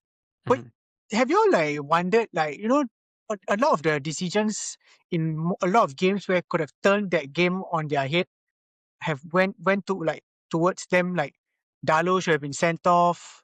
okay, Then like one. this then there was another one after that. Mm. I mean, they are improved. I will don't get me wrong. I'm just saying they are way improved. This guy is he's good. He's doing really well. But I'm just saying he would not have been like, had certain things happened in those games, they will not be as like high as they are now. But I think fair it's enough. I'm like, Dalo against City red card should have been a red that one card, he and should have then there been was sent another off. There was game. one more. I cannot remember. Someone should have But- been sent off. Romero got sent off against Spurs. Spurs Ah, against United. Romero got sent off, but that was a that one is fair deserved. One, No, that one is deserved. Yeah, but yeah. I'm not trying to take anything away from menu. Like, fair enough, they are doing very well. Like, my personal opinion is, if they do not hire this guy at the end of the season, something is wrong with the hierarchy there. They need to like give this guy a chance. So like, now I'll throw this to meet. Don't fuck around. Give him the So chance. if like I asked Ishman before, if Luis Enrique is available in the summer and there is now Michael Carrick Michael Carrick has brought them to third man, and I think that is extremely impressive. And you know that the players can perform, and in the summer they have the Champions League money. Most probably, I don't think they're going to fall out of the UCL positions, so they have the Champions League money to invest on. So, if Luis Enrique is available, would you stick with Michael Carrick still, or try and go for Luis Enrique? If Luis Enrique is available, I'm taking the first flight from Singapore to London, and driving Arteta to the Spanish capital and locking him inside a room and asking him to stay there and not move. And I'm getting him into the Emirates. But bro, of course you go for Enrique, bro. There's no question. No Okay, there's question. two Yeah, that's managers, why. in my opinion, in my personal opinion, there's two managers where you don't ask questions, you just take them because of Forget the about Carrick. credentials that I say it's Luis Enrique and Nagelsmann. These are the only two managers. If there's anyone else, like the mid-tier ones, I'll say no, just stick with Carrick. Give him the opportunity and everything, because United have been a rinse and repeat kind of thing with regards to Yeah. managerial appointments, right? So you don't want to go through the whole thing and press the reset button unless it's for someone really worth pressing the reset button for. And I think Luis Enrique fits that bill. Luis Enrique is the only one. You put Xabi Alonso there, so I'll be like, no, stick with Carrick. It's okay. Carrick. Mm-hmm. How about Nagelsmann? Do you guys rate Nagelsmann? I don't rate Nagelsmann. really. Personally, Why, I don't know I'm on much the about fence. him. I'm on the fence about Yeah. Nagelsmann. I think like Okay. he had a stint at Bayern, right? And I Yeah. feel like Yeah. he was a bit underwhelming. I personally felt it was a bit underwhelming when I watched some German games. Also, I'm not entirely convinced that the only problem with Luis Enrique is like Man United have tried this route whereby they went to get some big names, right? Like we know the Louis van Gaal, the Jose Mourinho's, right? And even Ruben Amorim to a certain extent, like a big name, they expected him to. So we will see what Man United do. But one thing's for sure is they're looking good. They're looking good, Yeah. especially we always talk about it like 1 game a week really helps them, and Carrick I think is getting the best out. And what I like about Carrick is he knows who to use. Like, of course, with the players that you have, right? You might see Šeško not starting, but then you might bring in Šeško and Šeško still gets a goal. So he's got subs and all of it, right? Yeah, And but I think European all of football is us going to here- change, Yeah. Oh, sorry. Yeah. No, bro, go for it. Go for Yeah, it. You're bro. saying No, I'm just something? going to say European football is going to be a game changer for them. I Yeah. don't think they will be able to adapt as quickly as their fans would like them, Mhm. would like the team to adapt to, because these guys sometimes are a bit delusional. They Mhm. they see their team here, but actually the level is here. We need to slowly build up. So I think when they go and get into Europe, it will Mhm. be a bit harder because it's UCL. How Because teams going to play against them is different. because a Yeah. lot of the players that are turning up right now are players that have zero UCL experience, in the sense of like Mbeumo, Cunha. I think Cunha, he might have played for Atletico Madrid, I think, maybe, but But that's odd good game here. Odd because game you're here. motivated.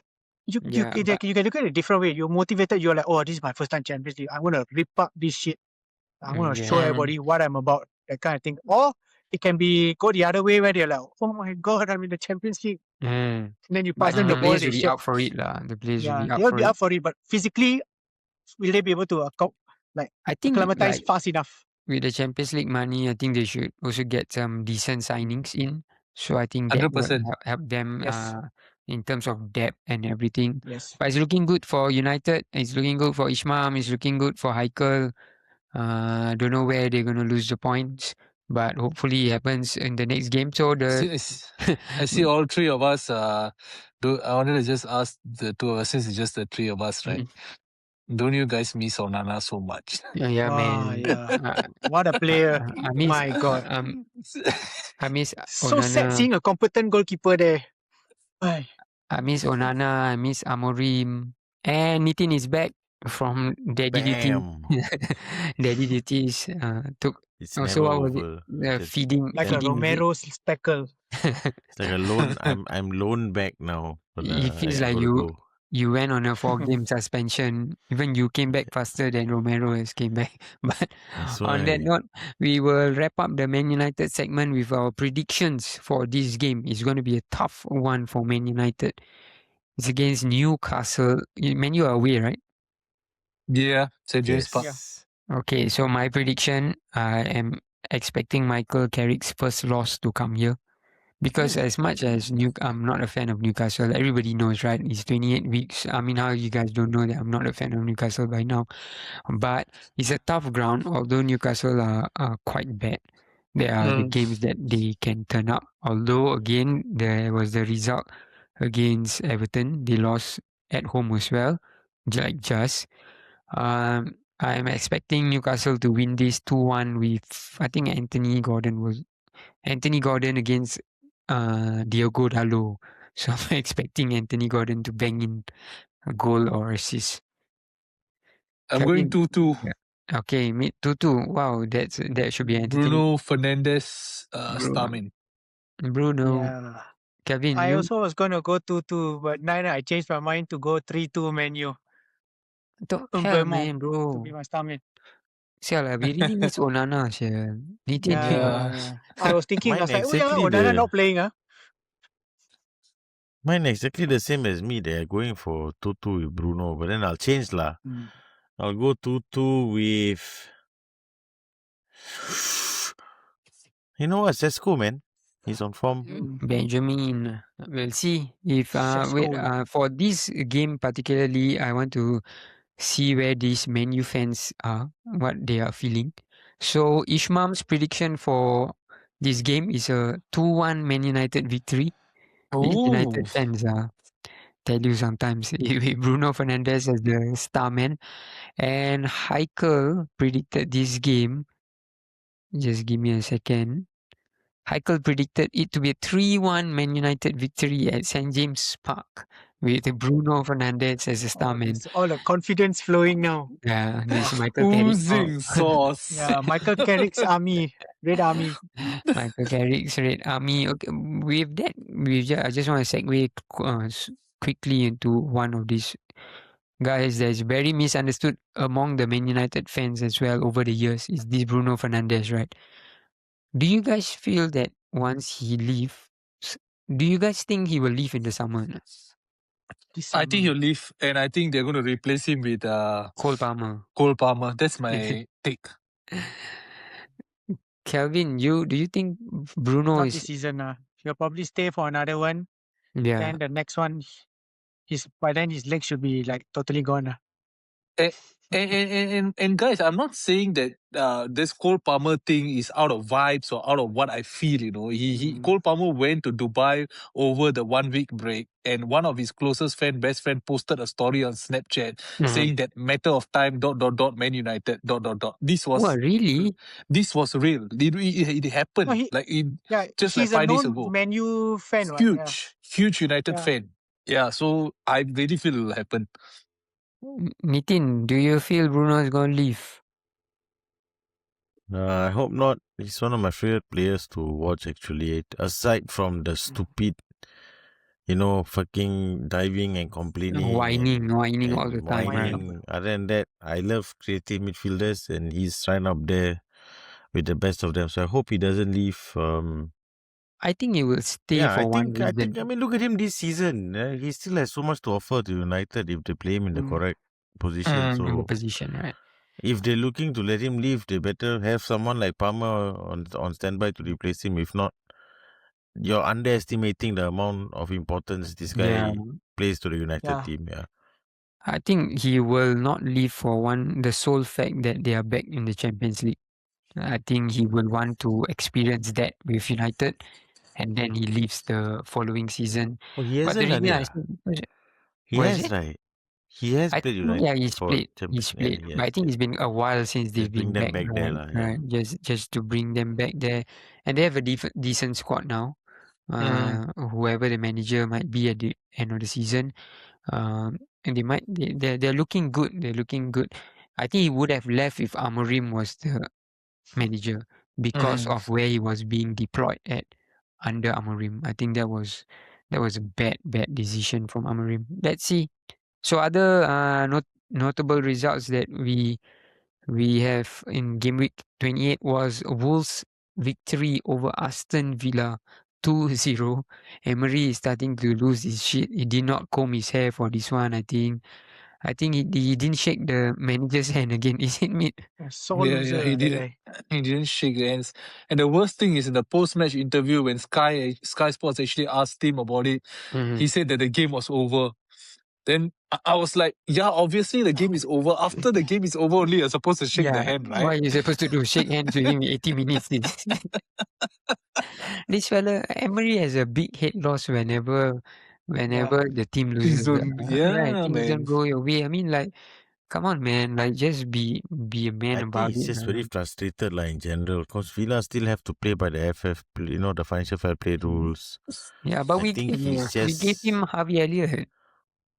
He don't yeah, want to no. use They deserve it on that end, but I won't be surprised if end of this season maybe he Chow. tries. Yeah, maybe because how much can you struggle and do lah down there until the like they keep having these loan signings that work out. Like Yeah. bro, one But season is not gonna work out. And you're gonna be fucked. Yeah.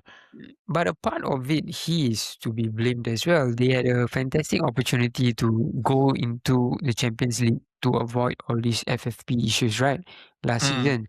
They And blew then it. they blew it against Ruben Amorim Manchester United side that was struggling, and Villa was on the up. All they had to do was get a win in the last game of last season. They would be in the Champions League, and then they would have been a bit more financially secured. But I understand his frustration, but at the same time, he has to get things done. If he was in a prime position at one point of time, they were title challengers for this season. Imagine if he falls out of the Champions League position, it's on you. Again, it will be on you because you are leading the team. If your team was good enough to be up there at one point of time, then of course we're not expecting Villa to win the title, but it's on you to guide them to a Champions League position. And if you don't do it, then of course these FFP issues are going to come because at the end of the day it's still Villa, right? I also think we need to remember that their first choice midfield is out lah. Kamara, Yeah. Tielemans, and McGinn. Megan. It's fucking hard when it's like that lah. It's really, really like almost impossible. Trust me, I know, because we've had our You've injury been- issues the last 2 years. But yeah, it's almost impossible to. I mean, you scrape results here and there, but consistent performances won't be there. difficult. And remember, we were talking about it also previously. I think in December they were outperforming their XG by miles. I Not think sustainable, yeah. Nitin brought it up and said so. I think it's Maybe kind of scored catching up because Yeah. over a course of Yep. season it evens. The only thing, right, guys, I felt sad because Unai Rob Edwards, Emery's- Rob Edwards, the Wolves manager, Yeah. he first time he got a win in a long time. Even then, the fella never shake the hand. He would have been like, "Ah, fuck this shit, man." Don't worry, Rob Edwards. Tonight, Arne Slot will shake your hand. Speaking of managers, this just came in. I saw Fabian Hertzler had some words to say I know. about Yeah. Arsenal. So he said, make a clear rule on how much time you can waste for set pieces. No one recognizes it. But when Arsenal has a corner, they spend over 1 minute just to take a corner. So do you think this is like a mind games that he's playing before? No, actually, I agree with him. I really agree with him. It's quite annoying to, even as an Arsenal fan, it's annoying because every time there's a corner, I mean, when we are leading, it doesn't feel annoying. Like, it feels good. Like, I'll be like, hey, just waste time, come on. But when we are drawing or losing, I'll be shouting at them. I say, are you mad or what? Faster, get on with the game. But to be very fair, it's not something that it's nice to see, right? Every corner, Gabriel goes to, I think we even spoke about it. Gabriel goes to Declan Rice. They talk something, then Gabriel goes back, and then he starts talking to Timber and Saliba. I think we need to cut that out, lah. So what Fabian Hertzler said is correct. But I think what he's doing is not very good because from what I see, right, Arsenal always drop points in games that has got no element of drama in it. Like there is just a game, like there's nothing involved. Fabian Hasler, dumbass. Now he kind of like spiced the whole thing up. I think what he's trying to do is get the referees to take note of this before the game. Yeah. So when it happens in the game. Do you think they're going to change the rules because of Arsenal? I feel it's going to happen. Yeah, I think it's going to happen. They're going to do something to like these. But they don't not really acceptable. practice. You remember like at the start of the season, there was the 8-second rule. Goalkeeper holds on to the ball longer than 8 seconds, automatically it's a corner. Yeah. I saw them given in the first few weeks of the league. Now I don't see them at all. I don't see a single corner given because the keeper is holding onto the ball for too long. But they will say that, it's because it's effective when we did it early on. But actually, Yeah. truthfully, they stopped counting. Yeah, but Pretty sure, yeah. even the fans are counting for you, yeah, 8 seconds. Yeah. Like the fans are, after a while they start to like whistle and boo. Mm. Another notable result of the week was Everton beat Newcastle 3-2. At, Crazy Oh, game, huh? yeah, Oh, the The crazy. goal save. Did you rush see on the that day. save? Wow. Yeah, Oof. Pickford save, man. What the Pickford, fuck, England man? #1, huh? Bro. That one, I Crazy. was like, what the hell, man? How do you save that? There was a Wayne Rooney-esque effort by Tonali, and Yeah. and then Pickford with a mad save. But Pickford, it doesn't give me the confidence going into the World Cup. I'm an England supporter. That's a World Cup for the World Cup, right? Every World Cup I support England or Euros. But England has this problem with goalkeepers. Remember the David James, the David Seaman wasn't too brilliant anyway. So then remember Paul Robinson, and then he went to a few other guys, and then Joe Hart. Joe Hart. Jordan Pickford is a good keeper, Scott but Jordan, Carson, remember that yeah, guy? Oh my god. Scott Carson. Scott Did he Carson is play a, for Man City? yeah, bro. He has He- Hey, you multiple want to know where he medals. came from? Not, he's a Leeds player, no? He's a Did he go Leeds to West Ham also? Bro, Was he from? West Ham. he was at Liverpool at one point, bro. Yeah. Oh my Scott He god. was, Carson I is a, think he yeah. made the most appearances at, not most, but I think he got famous at West Brom.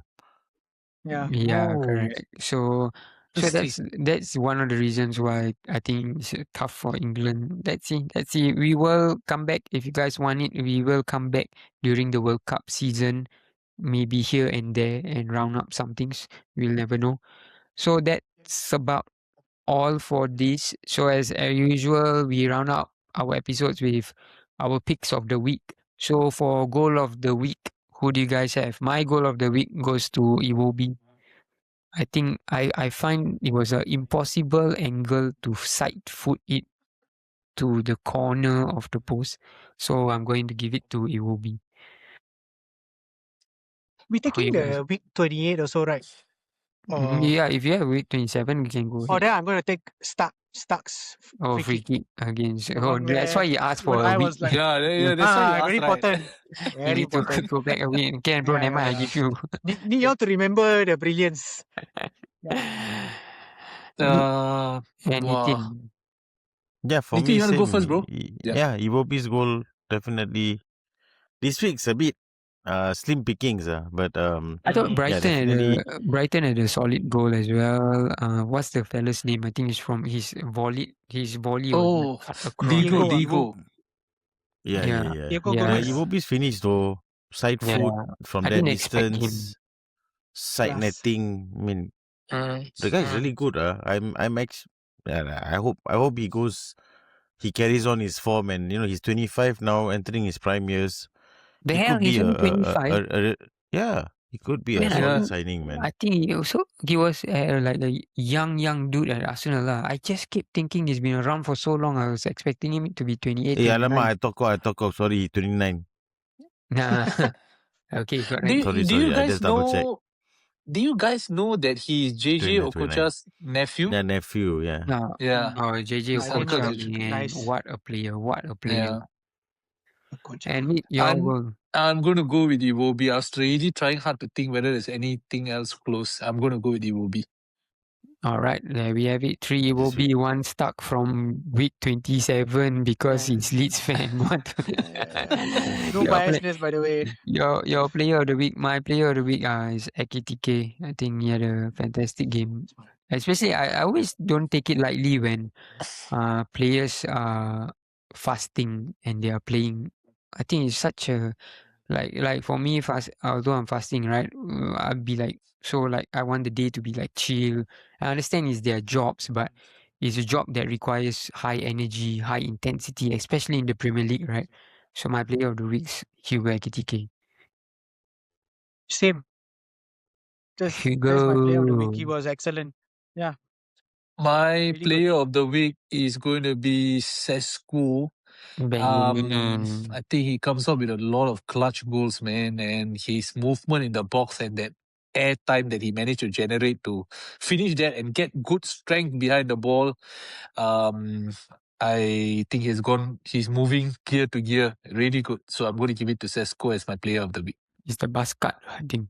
The new haircut. Mm. Is it me that's left? Yeah. Yeah, bro. All right, I will go with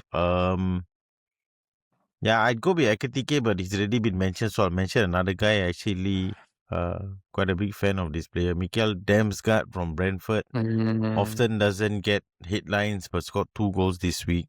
Yeah, I think again. After the previous World Cup, right? I thought he had a stellar World Cup. I thought he was going Look to like go the to a next Christian big Eriksen, right? Yeah, exactly. He really looked like the Our next Eriksen, and his then dead balls Brentford bought and him, and then for like 2 years he didn't really play. shout out to And Keith then Andrews, man. Knows what's shout he out to doing. Thomas Frank also. Oh yeah, true that. Mm. And finally, your team of the week. My team of the week for this week, right? Is Burnley. They were 3 goals down. They Yeah, pulled I felt back sad to for 3 them. all. Yeah, I felt, and I did not think it was a handball because it was 4-3 to Brentford, and then Ashley Barnes, right? Yeah, Ashley Barnes equalized 4 all at the 97th minute. I don't think it was a handball. If it's not conclusive, you cannot Yeah, afford same. to Not disallow it. conclusive. So goal, yeah, yeah. my team of the week is Burnley. Shout outs to them, although they lost, but for them to be where they are, coming back 3 goals, and this is quite a European position pushing Brentford, right? So not the easiest team to pack back. So shout out to them. Burnley for me. I'll go for Wolves then, because they had quite a good game against like Villa. Aston Villa. Yeah, 2-0 victors. 2-0. Yeah, that's all you need to know. Like the improvement is like vast. Yeah, crazy. just too late. Vast, but Yeah, too late. Unfortunately, yeah. I'm going to go. My team of the week is going to be biased. I'm actually going to go for Arsenal. It's very after drawing 2-2 with Wolves to go to 2 London derbies, especially to Spurs away and then Chelsea at home to collect 6 out of 6. I personally felt if it was anything less than 6 out of 6, is probably we will go into underdog position, no longer the favourites, but they managed to do it. Constantly week after week, pundits, fans, everyone just, I mean, personally, I feel they just hate on Arsenal. They don't like Arsenal. They criticize Arsenal. They talk about every single thing that Arsenal does, irks them. We are fighting all the battles, and Arsenal fans, Arsenal players, it's us against the world. And we have to do it. If we don't do it, then we'll face the criticism. But I really, really respect what we have done over the last 2 games. It's very, very tough. It's not easy. The Spurs game, yeah, but the Chelsea game was tough to get the 3 points. And I just hope all I'm asking for is one more hurdle, because if we cross Brighton away tomorrow, then I really, really think that it might be it, because that is the last tough game that I predict them to do, which I hope they do. It's you against the world, and now I've been looking online, showing that it might be you against the world war in the event Yeah. So the world war, if it happens, and I'm going to lose my shit. I'm telling you, I'm going to lose my shit.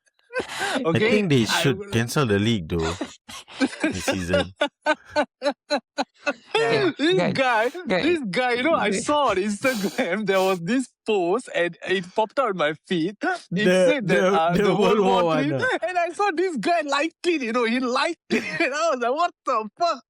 Bro, anything that will stop Arsenal from winning the league, I'm there. We are not making fun of the plight that's going around the world. We are strongly against the injustice, but these are just some memes and dark humor that Instagram keeps feeding us. Nitin, your team of the week? My team of the week is Liverpool, man. Because they're keeping West Ham in the fucking relegation places. So fuck yeah, come on Liverpool. I thought wow, somebody recognized like Liverpool for Liverpool, but it's apparently for where they have put. No, they keep fucking West Ham Liverpool down. is shit, but West Ham is shittier. Even I will not give like team of the week to Liverpool because that's that we discussed about the game. So that's that. So we have this category called the Ballon d'Or, where we pick the worst, whatever we feel, the player, the referee, the fans, the stadium, the linesman, Anybody? Donald Trump, if I can give him this week, I will give him also. But this is about the Premier League week. So my Ballon d'Or are the refs, man. It's sad that we keep coming back here. In this one episode alone, we have spoke about so many instances. One, Nitin mentioned the lead up to the first goal against Spurs. We talked about the red card incident in the Man United Palace game. And there was also, what was the other one that we spoke about? There was another one. It's like every week we are here, we are talking about the same old thing. So the refs taking it. And also, without failing to mention, Cody Gakpo is part of it every week for me. So your Ballon d'Or, guys. I'll go for a specific referee, Peter Banks. Fuck that guy. For sending off what a- Daniel Farker for jogging I don't onto know the why. pitch. Yeah, because yeah. he jogged. Yeah, he jogged on a bit too It looked like a aggressively for him. butterfly. No, maybe you know Cannot, why. man. You Peter can't help Banks had, that Daniel Fuck is the alpha. because So he Daniel was Farker has this intimidated. nice long hair. Then when he run, maybe Yeah, that's why I was like, oh, you're so Peter beautiful. Banks. Wow.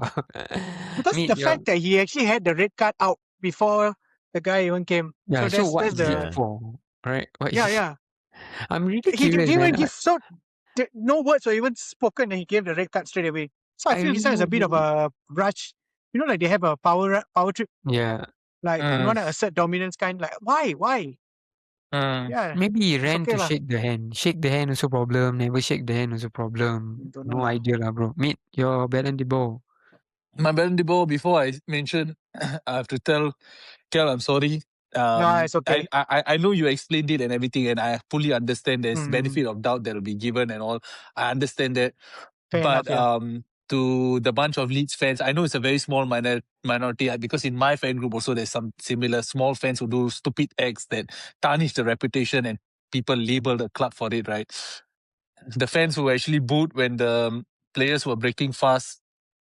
I mean, guys, we are all football fans. We are football fans. We have tribalism comes into play at certain points, right? But I think we all, every single one of us, including me, including all the fans, we have to try to be better humans first.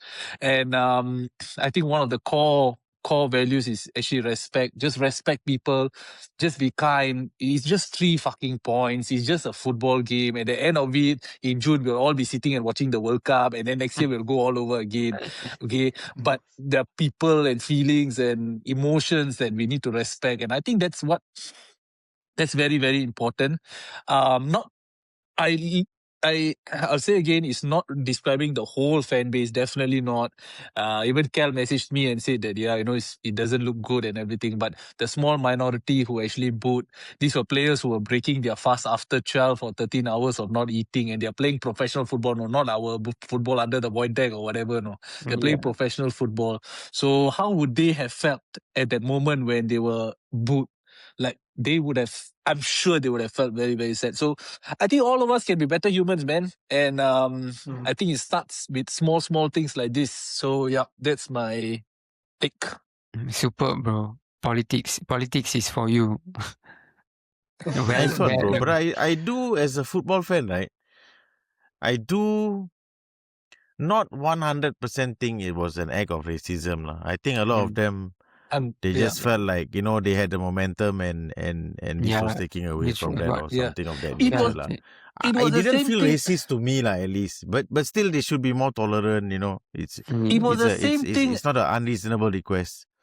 Yeah, bro, I agree. The same thing as remember the Everton Arsenal game where my group of guys were booing the poverty and all. The food bank. Yeah, I just feel it's a very small minority. Yeah, but yeah. Oh, Nitin, your... My Ballon d'Or is, I have to go back to the refs. Yeah, man. When Spurs score, it's a foul. When the other team score, it's a goal. When Romero tackle, it's a 17-year ban. When other people tackle, it's a yellow card. 17-year ban. So, as in, I'm not defending Romero. He crosses the line often. But, yeah, I just feel, as a Spurs fan this week, I feel very attacked by the referees all season. Bum the refs, man. Yeah, I just want some consistency, right? If when we do it, it's a foul, then when you do it, it's a foul. Please, fucking, at least the basics, let's get right. For such a high level of football that is being played, it is unbelievable how low the standard of refereeing in Like that, the Premier League is. It's unbelievable. Like sometimes I sit down and think to myself, I actually laugh to myself. I was like, fuck, these guys are, oh my God, they are like crazy lousy at their job. Yeah. When I saw that first Fulham goal again, and then I saw the Jimenez arm stretched out, I just thought, oh fuck, VAR's gonna call this off. I said, Yeah. don't worry, it's done deal. Done deal, Exactly. no goal. Straight away, done deal, no goal, don't worry. And then they gave it, and I was like, no fucking way, like guys. We When can't you keep raise it- doing when this. it- We when you come raise on, the just be a pause, bit more bro. consistent. That's all. Yeah. Actually, VAR has made it worse. The quality of the referees, the competency, the Yeah. skill set, all has dropped. If you guys want to look at an example, go and The watch FA Cup, Chris man. Kavanagh's. Exactly. Chris Kavanagh's FA Cup refereeing performance. My Aston God. Villa versus Newcastle. I think that is probably one of the worst officiating I've seen in a long, long time. So VAR has actually made them worse. I don't understand. Like, you can just say make a bad decision this week, right? Like in any of our jobs, for example, we make a bad decision or whatsoever. You'll talk about it, right, with your colleagues. Like, hey guys, this was a bad call. Let's improve next week. Right? Are they not doing it like that? You get the whole season to iron out certain things. And yet we are still here. I don't think you'll get solved this season. It's like a mafia of referees, right? They always say that the Premier League You hit a referees. point there like that. Their egos. Yeah, right. The egos of some of these refs is crazy. Like they feel like they are above you. Like I don't know how to explain. Like sometimes you want to talk to them. Like I don't know. They feel like no. Don't waste Right. my time. Take the yellow card and piss off. Like Right. some of Too them much have this. power. It Like feels like too much power has been given to these guys. yeah. But we will be here until the cows come home, lah, guys. It will Just not looking change. just looking at BBC, Tottenham right to PGMOL over refereeing decisions. Mm-hmm. So They should, that they But should. shows you'll that just at say least the sorry, club. but the sorry has no No lah. consequences. I mean, what else can Remember we the- do, right? But at least remember I'm the- glad at least there is some conversations going on in the back, lah. Cause fuck, it's ridiculous, man. Remember when they got the Luis Diaz incident wrong against Spurs? Wow, bro, that Oh offside, my God. All that they one said, really rabak, no. all they I said swear to was, God, when I'm watching the game, right, I'm looking at it going, am I crazy? Or is he Right. well on side? But this is the problem, that VAR exists for a good reason. I always look at it like, I think there was a season whereby Liverpool lost the point by 2 points. I think it's the season that Gerrard slipped, right? Or is it the later one? I think no, it's the later one. We lost the league by 2 points. Sadio Mane had a perfectly timed run on through I to know which one you're City. talking about. Yeah. Is it the Villa game? No, against City. So if we Against had beat City, City, right, we would have Mm. been the champions for that year.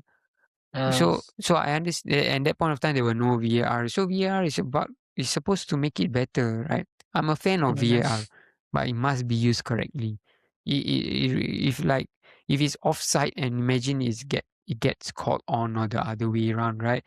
If these things can be ironed out, is for the better. But apparently, they are not using it to the optimal usage. And I don't But think I they just want to. I just gonna tell something for Nitin lah. There's no VR in the championship. Good lah, bro. I think that's the way I think we should all go But the back to problem that, is that actually. referees in the championship are worse than the referees. Oh my God, really?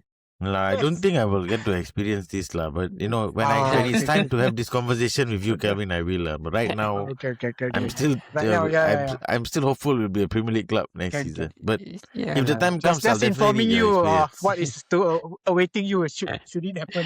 just preparing him for the worst case scenario, Yeah, since worst you case know scenario, how it feels like. But we both know it's West Ham lah, so don't worry Yeah. about it. It's We West all Ham, know bro, it's for West Ham. sure. Bro, I would love it to be for us also somehow, but I don't think that's possible. lah. But okay, I'll be truthful lah. I would love it to be Tottenham lah. Of It'll course, be lah. fucking hilarious. Of course, bro. All of you deep down in your heart, right? All of you, I tell even you the now, Liverpool bro. fan. I just say, all Really, of bro, I you tell deep down you. in your heart, deep down, y'all know, y'all want it to be us because it's a fucking joke, and then you can laugh at us for a long time. It's on the This is surface the- of my heart. I want If you it to know. was Arsenal, I would want it to be Arsenal. If it was Liverpool, I want it to be Liverpool. Bro, It's just the way it is. Yeah. Bro, Thank you, bro. This is Yeah. this thing that you just said. This thing that you just said is just so It's the truth. true. It's just that we Yeah. are all like, hey, let's But be bro, the It's one the to same vote. way how Nitin is my I buddy, I don't want to yeah. see Arsenal lift the trophy. It's the same way how you will feel you want me to get relegated. bro, I can't It's believe the same shit. can't believe I've been caught Because in you'll this. have a friend that you can laugh at. I right? can't believe Confirm, I've right, been buddy? in the crossfire of this, whereby week in week out I give like sincere and honest. I'm like, It's a I think lie. Spurs will turn this around. I'm the only one No. who have been Lie. always saying. No. What I'm saying is that if it does happen, there will be a part of you inside that will laugh. Where you Bro, go like, wow, this, I'm they not really bad, did it. ah. Oh, I Bro, tell you, I thought it if wasn't it possible, but it happens- was. Yeah. Bro, I'm just telling you, if it happens and you are crying on this spot, I'll be here like, as in, No lah. I won't be crying. I probably won't be on the pod, bro. After that, I'm done. yeah, Probably. okay. you know, something. I quit really football. didn't wish for it to happen. Yeah, I went to breakfast. No lah, not wish lah, but Auntie there will be Shah. a part of you where there will be like, yeah. As in. Yeah. Because I had an uncle who's a Spurs fan. He looked down and out, man. I can't wish it on him lah. It's sad lah. It's sad. It's sad. To not wish, like for example, to not wish for Mid to win the league means they are still going to be there next season. To wish on you guys to be relegated means we're not going to see you guys next season, yeah. And I don't know how It's okay lah. like a team like Spurs. I Yeah, can is join not you on going- the championship version of the pod. And you know, no On. matter how much I banter saying that I really want Spurs to get relegated, right? The first fixture that I see when the fixture list come out, right, is the North London derby. So to have that removed away from my life for a year, that will feel empty, because North London derby means a lot to Are me. you sure I'm sure it means just a lot. a year if they go down? No, lah, Hey, if but they you're go down, getting they're coming back Coventry, you know. straight up, lah, straight up. Coventry They're coming and- straight up if they go down. Coventry will be coming up, lah. I think Coventry. Frank Lampard's Frank- Blue Army. Then, bro, you say this sort of thing, then the idiots will go and hire him and then sack him 6 months later. This is what correct, yeah. Chelsea will do. Chelsea are very, very well known for that. that man, that was a good one. So we've come to the last part of our episode, which is our Fantasy Premier League. Our Fantasy Premier League is called Oh, I had the a Odd shit League. week, man. So thanks to everyone that's joined the league. As we mentioned before, I think you guys will be familiar by now. If you win the league, you win the jersey of next season. So let's take a quick look. Oh, Mid is back at the top of the table in the league and top of the table in Fantasy League as well. So Mid at Unusual territories. these scary times, squeaky Scary bum times, times. I wonder if I'll bottle that also. That'll be quite funny. Just 8 points behind Nitin. Unlike Spurs, Nitin is doing well, just 8 points behind Mid in My second club does position. not define me. My FPL squad defines me. And in third, we have Shiva Geta Champion FC. We'll move down. Oh yeah, correct. Kel, you did not have a good week because you've moved was down. horrendous. Singapore Leeds FC, managed by Kel. So you're currently on 1621 points. It's not too far. Ish is Okay on 1612. I am on 1601. And Heikel is for this season just for vibes. So let's see. Oh, he's at least he is not going down. He's in 21 position. So it's quite respectable of him. But he will not be winning the league for sure at 1449 points. So that's that. It still feels like from position 1 to 9, everybody has around 1600 points. So play your chips, right? Play Oh, shit, your, don't forget to do your team also, guys. We got another hour to get Yeah, your team yeah, confirmed. yeah. So if you are listening by podcast will now, play. if you're listening, it's gone lah. But this is for our I own. took out Haaland, no? Is Haaland back? Took out I took Haaland. out Haaland like I took Who out Haaland. took out Fuck it lah. Haaland? I took out Oh. Haaland. I don't Oh, give you a took shit. out Yeah. Haaland. I took out Haaland. Yeah. KSI also took out Haaland, no? I was looking at KSI's team. Yeah, he took out. He took him out very early, like game week 10, like that. Because they saying he's the one that kicked him or what, right? Like, caused the injury. Yeah, the Sidemen show. Do you watch it? Is it? Yeah. Yeah. So that's how. So that is that. So on our personal league, we have this personal league going on. and let's go through that list as well. So for people who are wondering what this personal league is about, is each week the 6 members of this podcast predict the scores for games involving our teams. And even here, Meat is at the top of the table. Something is going on. So this world war is going to stop all of this once and for all.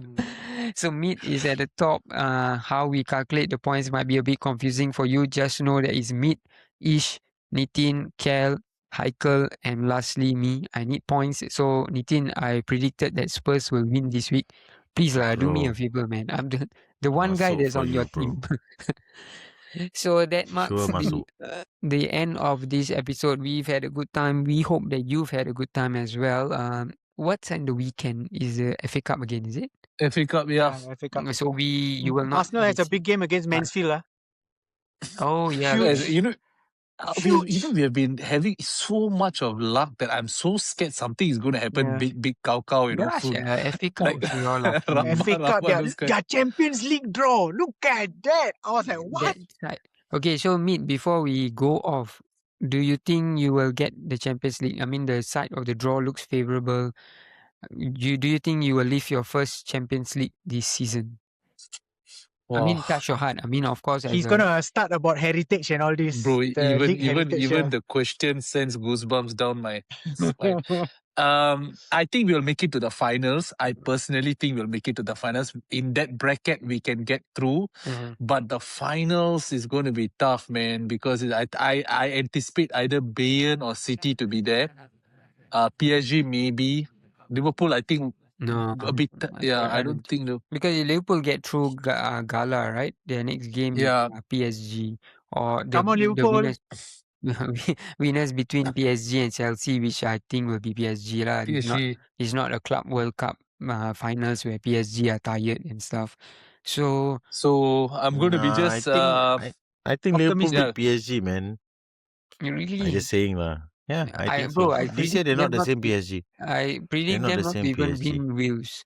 Bro, this season we are not the same Liverpool. So we are worse than last season. That's fair. But anything lesser than semi-finals for Arsenal will be considered a big failure in the Champions League. 100%. Right? Because it's 100%. Leverkusen and then it's the winner of Bodo Glimt. Sporting and Bodo. Right. And then from the other side, you have likely Barcelona. Yeah, So I think we'll make it to the final. I don't know whether we'll win it, but you know what? I'm going to just say it. I think we will win it. Get your first one. But if I win it, it'll go down as happiest moment of my life. Like there is nothing that will Child parallel birth. that. Yeah, that's what I'm saying. It'll be the happiest moment of my life. I trying to Till help you my here. child is born. Kel with a beautiful assist, so you do not get Assist, grieved by your just wife giving for back, saying these things. But we've reached the end of the episode. If you've been here with us all this while, we thank you for tuning in another week. As usual, you can find us on YouTube. Do subscribe to us on our YouTube channel. You can also find us on Spotify if you do not have time to watch our faces on video. And you can also find us on social media, TikTok, and you can find us on Instagram at the.odd.set. The only place we are named differently is YouTube at the.odd.set, TOS. And Meet, you wanted Sorry, bro. Sorry for interrupting your flow. And to the guys who always see our Instagram stories and message us and say, "Hey, bro, your podcast nice lah, this lah, yeah." Guys, please follow. Just follow so that you can support us, and then hopefully we can continue giving you all good content. And yep. And if you Nobody want to messages join me here us on my Instagram. I will message bro. No. I will always see the comment that somebody say the guy on the right is looking good, talking about you lah, so that we know who that is. He's the handsome guy. So as long as you got that, you are winning, bro. And if you are the guys that say that it's good, please follow us. If you want to be a part of this podcast, you want to chime in with your team's performance, or you just want to shit on any clubs, let us know, man. We are more than happy to bring people up, especially West Ham fans. Are you guys here? I will shit on you. Kel, if I turn up, I think if you watch week 1 or week 2, I have a West Ham jersey. Don't make me nauseous. I'm not going to go and rewatch that. Sial lah. It was a Dr. Martens Fila during Doesn't Paulo Di matter. Canio time. Wow, Man. that Like, was vibes, was- man. Yeah. those are like big brands that I used to love. Yeah. So that's that for this week. We will catch you in game week 29 after the FA Cup break, where we all would like to wish Mansfield all the best and What success. the hell, man? What the hell, Come on, bro? Mansfield! It starts at Mansfield. lah. I thought at least can start with Got Bayer this Leverkusen. Mansfield. What Got this the Mansfield. shit? Okay, that's it for this week. Peace out. You can't win everything. The FA Cup is not yours. Correct. Alright, That was a good one, lah. The Stop. Mansfield really Stop caught now. me off guard.